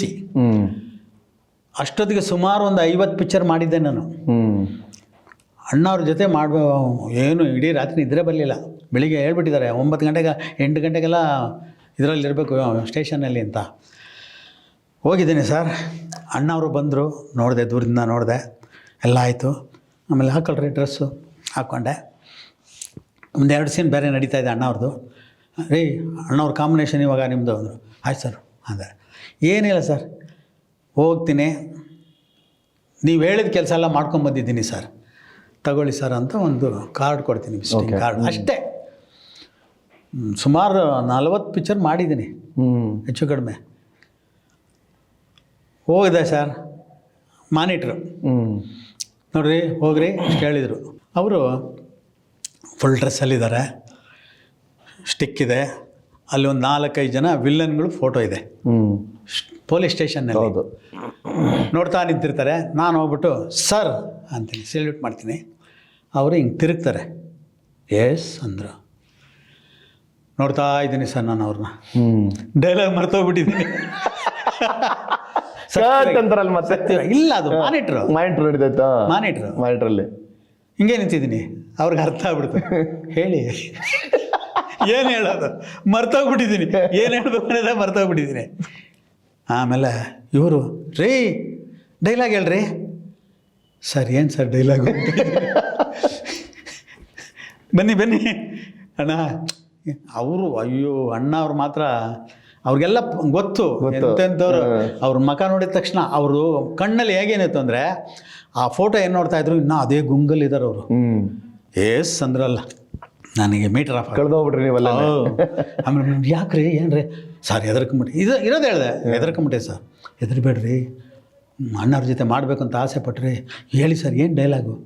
ಮರ್ತೋಗ್ಬಿಟ್ಟೆ ಸರ್. ಅಷ್ಟೇ ಸರ್, ನೀವು ಹೇಳಿದ ಕೆಲಸ ಮಾಡ್ಕೊಂಬಂದಿದ್ದೀನಿ, ತಗೊಳ್ಳಿ ಸರ್, ಒಂದೇ ಲೈನು ಅಷ್ಟೇ. ಓ ಹೌದಲ್ವಾ, ಹೇಳ್ಕೊಟ್ಟಿದ್ರಿ ಅಲ್ವಾ, ಇವಾಗ ಮಾಡಿಬಿಡ್ತೀನಿ ಸರ್. ಮಾನಿಟ್ರ ಟೇಕ ಅಂದರು. ಸರ್ ಟೇಕೆ ಸರ್ ಅಂದೆ. ಇವರು ಅಂದರು. ಹೋದೆ, ನಿಂತ್ಕೊಂಡು ಮತ್ತೆ ಸೇಮ್ ಸೆಲ್ಯೂಟು, ಮತ್ತೆ ಅದೇ ಲುಕ್ಕು. ನಾನು ತೀರ್ಮಾನ ಮಾಡ್ಕೊಂಬಿಟ್ಟೆ, ಹೆದರಬಾರ್ದಿನ್ನ ಅಂದ್ಬಿಟ್ಟು. ಸರ್ ನೀವು ಹೇಳಿದ ಕೆಲಸ ಎಲ್ಲ ಮಾಡ್ಕೊಂಬಂದಿದ್ದೀನಿ ಸರ್, ತಗೊಳ್ಳಿ ಸರ್ ಅಂದೆ. ಸರಿ. ಆಮೇಲೆ ಹೇಳಿದ್ರು, ರೀ ಏನು ರೀ ಒಳ್ಳೆ ಇದೇ ಹೇಳಿದೆ, ಒಬ್ಬ ಆಫೀಸರ್ ಹತ್ರ ಹೇಳ್ದಂಗೆ ಹೇಳಿದ್ರೇನು ರೀ ಅಂದರು. ಆಮೇಲೆ ಏನು ಸರ್ ಮಾಡೋದು ಅಂದೆ. ಡಬ್ಬಿಂಗ್ನಲ್ಲಿ ಮಾಡಿಸ್ತೀನಿ ಬಿಡಿ. ವಾಯ್ಸು ಅದು ವಾಯ್ಸ್ ಮಾಡ್ಯುಲೇಷನ್ ಹಾಂ ಅದು ಬಂದಿರಲಿಲ್ಲ, ಅದು ಡಬ್ಬಿಂಗ್ ಮಾಡ್ಕೊಳ್ಳೋಣ ಅದನ್ನ. ಬಿಡಿ ಅಂದು ಆಯಿತು ಸರ್ ಅಂದೆ. ಜೊತೆಲೇ 4 ಸೀನು, ಬೆಳಿಗ್ಗೆ 9:30 ಶುರು ಆಯಿತು, 5:30ವರೆಗೂ 4 ಸೀನು ಅವ್ರ ಜೊತೆಲೇ ಹಿಂಗೆ ಇದ್ದೆ. ಅವರು ಮಧ್ಯಾಹ್ನ ಎಲ್ಲ ಜೊತೆಲೇ ಕುಂತ್ಕೊಂಡು ಊಟ ಮಾಡ್ದು. ಡಬ್ಬಿಂಗ್ನಲ್ಲೂ ಸಿಕ್ಕಿದ್ರು, ಅವರೊಂದು ಮೈಕು ನಾನೊಂದು ಮೈಕು. ನಿಜವಾಗ್ಲೂ ಅದು ನಿಮ್ಮ ಜೀವನದ ಮರೆಯೋಕ್ಕಾಗಲ್ಲ ಕ್ಷಣ, ಆ ಸುವರ್ಣ ಕ್ಷಣಗಳು. ನಿಜವಾಗ್ಲೂ ಅಂಥ ಕಲಾವಿದರ ಜೊತೆಲಿ ಮಾಡಿದ್ದು ಅದೇ ನಾನು ಪುಣ್ಯ ಸರ್. ಅಣ್ಣವರು ಈ ನಾಡಿನ ಮೇರು ಶಿಖರ ಅವರು, ಕಲಾವಿದರಲ್ಲಿ ನನ್ನ ಬೇರೆ ಮಾತು ಹೇಳಂಗೆ ಇಲ್ಲ. ನನ್ನ ನೀವು ಯಾವ ಥರ ಕೇಳ್ತಾ ಇದ್ದೀರಾ, ಹೇಗೆ ಎಲ್ಲಿದ್ದೀರಾ, ಏನು ಮಾಡ್ಕೊಂಡಿದ್ದೀರಿ, ಎಷ್ಟು ಜನ ಮಕ್ಕಳು, ಮದುವೆ ಆಗಿದೆಯಾ, ಅದೆಲ್ಲ ಕೇಳಿದ್ರು ಸರ್. ರೋಮಾಂಚನ ಆಗ್ಬಿಡುತ್ತೆ. ಹೌದು ಹೌದು. ಯಾಕಂದರೆ ಸ್ಟೇಷನ್ನಲ್ಲಿ ನಾವಿಬ್ಬರೇ, ಹೌದು, ಅವ್ರಿವ್ರು ಬಂದವರದು ಹೋಗೋದು, ನಾನು ನಿಂತಿರ್ತಾ ಇದ್ದೆ. ಅಲ್ಲ ಕಪ್ಪಲು ಅಷ್ಟೇ ನನ್ನ ಜೊತೆಲೇ ಇರ್ತಾ ಇದ್ದೆ. ಓಕೆ. ಖುಷಿ. ಅಣ್ಣವ್ರ ಜೊತೆಲಿ ಒಂದು ಅಭಿನಯ ಮತ್ತೆ ಸ್ಕ್ರೀನ್ ಶೇರಿಂಗ್ ಮಾಡಿರ್ತಾವೆ ಹೇಳಿದ್ರಿ. ಅದೇ ರೀತಿ ನಮ್ಮ ಮಂಡ್ಯದ ಗಂಡು ಅಂಬರೀಷ್ ಜೊತೆಲಿ ಕೂಡ ಹಲವಾರು ಚಿತ್ರಗಳು ಮಾಡಿದಿರಿ. ಹೌದೌದು. ವಿಷ್ಣುವರ್ಧನ್ ಜೊತೆಲಿ ಕೊನೆಯ ಚಿತ್ರನೂ ಕೂಡ ಅಬ್ಬಿ ನಿನಗೆ ವಯಸ್ಸಾಯಿತು ಅದರೊಳಗೂ ಮಾಡಿ. ಅದರಲ್ಲೂ ಮಾಡಿದ್ದೀರಾ? ಸೂಪರ್. ವಾಯುಪುತ್ರ ತುಂಬ ನನಗೆ ನೋಡಿದ ತಕ್ಷಣ ಮಾತಾಡ್ತಾರೆ, ಏನ್ರೆ ಒಂದ್ಸಲ ಬಂದು ಒದಿತಾರೆ, ಎದೆಗೆ ಒದಿತಾರೆ. ಇಲ್ಲಿ ಯಾವುದು ಮಾದೇವಪುರದಲ್ಲಿ ವಾಯುಪುತ್ರ ಒಳಗೆ ಅವರು ಒಂದು ಊರುಗೌಡ, ನಾನೊಂದು ಊರುಗೌಡ. ಓಕೆ. ನಾನು ಸ್ವಲ್ಪ ಬಾಯಿ ಮೀರಿ ಮಾತಾಡ್ಬಿಡ್ತೀನಿ. ಬಂದಿದ್ದು ಎಗರಿಸಿ ಇಲ್ಲಿ ಒದಿಬೇಕು. ಮಾನಿಟ್ರಲ್ಲಿ ಸುಮ್ಮನೆ ಹಿಂಗೆ ಟಚ್ ಮಾಡಿದ್ರು ಅವರು. ಕಿಶೋರ್ ಸರ್ಜಾ ಡೈರೆಕ್ಟ್ರು. ಟಚ್ ಮಾಡಲಿಲ್ಲ, ಕ್ಯಾಮ್ರಾ ಇಲ್ಲಿದೆ ಅಂದರು. ಆಯ್ತು ಹೋಗ, ಮಾನಿಟ್ರು ಟೇಕಲ್ಲಿ ಮಾಡ್ತೀನಿ ಹೋಗು ನೋಡು ಅಂದರು. ಆಮೇಲೆ ಸೀದಾ ಬಂದಿದ್ದು ಎಗರಿಸಿ ಕಾಲು ಎತ್ತಿ ಇಲ್ಲಿ ಟಚ್ ಮಾಡೋರಷ್ಟೇ, ಬಿದ್ದೋಗ್ಬಿಟ್ಟೆ. ಬಂದು ಕಟ್ಟಾದ್ಮೇಲೆ ಬಂದು ಎತ್ತಿದ್ರು. ಏಟ್ ಬಿತ್ತಾ ಅಂದರು. ಇಲ್ಲಣ್ಣ ಬಿದ್ದಿದೆ, ಇಲ್ಲ ಅಂತೀಯ ನೀನು, ಜ್ವರಗೆ ಬಂದಿದ್ದೀನಿ ನಾನು ಅಂತ. ಒಬ್ಬೊಬ್ರ ಜೊತೆ ಮಾಡ್ಬೇಕಾದ್ರೆ ಒಂದೊಂದು. ಹೌದು, ಎಲ್ಲರ ಹತ್ರ ಮಾಡಿದೆ. ಶಂಕರ್ನಾಗ್ ಜೊತೆ ಮಾಡೋಕ್ಕಾಗಲಿಲ್ಲ. ಓಕೆ. ವಿಷ್ಣುವರ್ಧನ್ ಸರ್ ಹತ್ರ ಮಾಡಿದ್ದು, ಅವ್ರ ಜೊತೆ ಮಾಡಿದ್ದು ಇದು ಮಹಾಕ್ಷತ್ರಿಯ ಮಾಡಿದೆ, ಸಂಘರ್ಷ ಅಂತ ಒಂದು ಪಿಕ್ಚರ್ ಮಾಡಿದೆ, 2-3 ಪಿಕ್ಚರ್ ಮಾಡಿದೆ. ಖುಷಿ ಆಯ್ತು. ಅವರು ಅಷ್ಟೇ ಚೆನ್ನಾಗಿ, ಯಾಕಂದರೆ ಅವ್ರ ಬ್ರದರ್ ನಮ್ಮ ಫ್ಯಾಕ್ಟ್ರಿ, ನಮ್ಮ ಪಕ್ಕದ ಸೆಕ್ಷನ್, ರವಿಕುಮಾರ್ ಅಂತ. ಅದೆಲ್ಲ ನಮ್ಮ ನಾಟಕ 2-3 ನಾಟಕ ನೋಡಿದ್ದಾರೆ. ಬಂದು ಅವ್ರ ಡೈರೆಕ್ಷನ್. ಇನ್ನೊಂದರಲ್ಲಿ ಅವರೇ ಪಾತ್ರ ಮಾಡಿದರು. ಓಕೆ. ಎಲ್ಲ ಬಂದು ರವೀಂದ್ರ ಕಲಾಕ್ಷೇತ್ರದಲ್ಲಿ ಯಾರಿಗೂ ಗೊತ್ತಿಲ್ಲ, ಬಂದು ನಾಟಕ ನೋಡ್ಕೊಂಡು ಹೋಗಿದ್ದಾರೆ. ಓಕೆ. ಬಂದು ಹೇಳಿದ್ರು, ನನ್ನ ತಮ್ಮ ಬಂದಿದ್ದಂತೆಯಾ, ನಾಟಕ ನೋಡಿದಂತೆಯಾ ಅಂದರು. ಶಿವಣ್ಣ ಜೊತೆಲಿ ಸುಮಾರು ಪಿಕ್ಚರ್ ಮಾಡಿದೆ. ಸಂತೆಯಲ್ಲಿ ಇಂಥ ಕಬೀರ ಸುಮಾರು ಪಿಕ್ಚರ್ ಮಾಡಿದ್ರಿ ಅವ್ರ ಜೊತೆ. ವೇದ ಇತ್ತೀಚಿನ ಚಿತ್ರ ಆದರೆ ವೇದ. ಪ್ರಚಂಡ ರಾವಣ ನಾಟಕ, ಅದರಲ್ಲಿ ಕಾಲಭೈರವ ಅಂತ ಹೇಳಿದ್ನಲ್ಲ, ಅದು ನಾಟಕದಲ್ಲಿ ಅದು ಒಂದು ಒಳ್ಳೆ ಪಾತ್ರ ನನಗೆ. ಕಾಲಭೈರವ, ರಾವಣ ಸೀತೆನ ಕದ್ಕೊಂಬಂದ್ಬಿಟ್ಟಿರ್ತಾನೆ. ಬ್ರಹ್ಮದೇವ ಅವ್ರ ಮನೆಯಲ್ಲಿ ಪೂಜಾರಿ ಆಗಿರ್ತಾನೆ. ಓಕೆ. ಅವನಿಗೆ ಅವನತಿ ಅಲ್ಲಿಂದ ಶುರುವಾಗಿರುತ್ತೆ, ರಾವಣನ ಅವನತಿ. ಹೌದು. ಕಾಲಭೈರವ ಹೇಳ್ತಾನೆ. ಕಾಲಭೈರವ ಮತ್ತು ಬ್ರಹ್ಮಂದ ಎರಡೂ ಸೇರಿ ಅದು ಒಂದು ದೃಶ್ಯ. ಓಕೆ. ಆರಂಭವಾಯಿತೆ ಕಾಲಭೈರವಿ ಲೀಲೆ ಕಣ್ಣು ಮುಚ್ಚಾಲೆ, ಈರೇಳು ಧರೆಯಾಳು ದೈವ ಮಾಯೆಯ ಜೋಲೆ ಈ ಇಳೆಯ ಮೇಲೆ, ಮರೆಯಲಾಗದ ನಿತ್ಯ ಸತ್ಯ ನೃತ್ಯಗಳ ಲೀಲೆ ಯುಗ ಧರ್ಮ ಜ್ವಾಲೆ, ಕಾರ್ಗಾಲನೂದಿದನು ಕಾಲ ಕಾಲನ ಕಹಳೆ, ಇದುವೇ ಶುಭ ವೇಳೆ, ಇದುವೇ ಶುಭ ವೇಳೆ, ಇದುವೇ ಶುಭ ವೇಳೆ, ನೀನಾರು ಭಯಾನಕ, ಪ್ರೇಕ್ಷಕನೋ ವೀಕ್ಷಕನೋ ಪರೀಕ್ಷಕನೋ ಅಥವಾ ಅನಾಮಿಕನೋ, ನಾನು ಅನಾಮಿಕನಲ್ಲವೋ ವೃದ್ಧ ಶತಸಿದ್ಧ, ಅಂದರೆ ಕಾಣದ ಕೈಯೆಂದೇ ಕರೆಯಿಸಿಕೊಳ್ಳುತ್ತಿರುವ ಜಗದಾದಿ ಮಾತೆಯ ಜ್ಯೇಷ್ಠತನಯ, ತ್ರಿಮೂರ್ತಿಗಳಿಗೂ ಹಿರಿಯ, 33 ಕೋಟಿ ದೇವತೆಗಳೆಲ್ಲರ ಹೃದಯ, ಅದೃಷ್ಟವಂತಾಳರಸರ ಅಳಿಯ, ಇಂದು ಪ್ರಚಂಡ ರಾವಣನ ಆಂತರ್ಯದ ಅಂತರಾಳದ ಪರಮಾಪ್ತ ಗೆಳೆಯ, ಅಂದರೆ ನೀನೇ ತಾನೆ, ನೀನೇ ತಾನೆ. ಕಾಲಭೈರವ, ಈ ಅಹಂ ಬ್ರಹ್ಮನನ್ನೇ ಪರಾಶ್ರಯದಲ್ಲಿ ಪಂಚಾಂಗ ಹಿಡಿಸಿ ಕಾಡಿಸುತ್ತಿರುವ ಕಾಲಪುರುಷ, ಆ ಮಹಾವಿಷ್ಣುವನ್ನೇ ಮನುಷ್ಯಾವತಾರ ಮಾಡಿಸಿ ಕಾಡಲೆಸಿ ಕಾಡಿಸಿ ಪೀಡಿಸುತ್ತಿರುವ ಕಾರಣ ಪುರುಷ. ಉಮಾಮಹೇಶ್ವರರನ್ನೇ ಊರೂರು ಅಲೆಸಿ ಭಿಕ್ಷೆ ಬೇಡಿಸಿ ಕಡೆಗೆ ಸರ್ವರಕ್ಷಕನಾಗಿ ಸರ್ವತ್ರದಲ್ಲೂ ಸದಾಶಿವತ್ವದಿಂದ ಶಾಶ್ವತವಾಗಿ ರಾರಾಜಿಸುವಂತೆ ಮಾಡಿದ ಮಹಾಪುರುಷ. ಆ ದುಷ್ಟ ದಾನವನಿಂದ ನನಗೆ ಮುಕ್ತಿ ಎಂದು ಮುಕ್ತಿ ಪದವಿ ಪ್ರತಿಷ್ಠೆಗಳಿವೆ ಎಂದು ನೀನಾಗಿ ನೀನೇ ಮಾಡಿಟ್ಟುಕೊಂಡ ಅಭಕ್ಷ್ಯದ ಅಡಿಗೆಯನ್ನು ನೀನುಂಡು ಅರಗಿಸಿಕೊಳ್ಳುವ ಮೊದಲೇ ಮುಕ್ತಿ ಭಿಕ್ಷೆಯನ್ನು ಬಯಸುವೆಯಾ ಸೃಷ್ಟಿಕರ್ತಾರ? ನಿನ್ನ ಕಾಲು ಹಿಡಿದು ಬೇಕಾದರೂ ಬೇಡುವೆನು ಮಹಾಶಯ. 83 ಕೋಟಿ ಜೀವರಾಶಿಗಳ ಹಣೆಯ ಮೇಲೆ ತೋಚಿದ್ದನ್ನು ಗೀಚುವ ಜಾಣಕರ್ತಾರ, ಈಗ ಈ ಕಾಲನ ಕಾಲು ಹಿಡಿಯುವೆಯ? ಬೇಡವಯ್ಯ ಬೇಡ.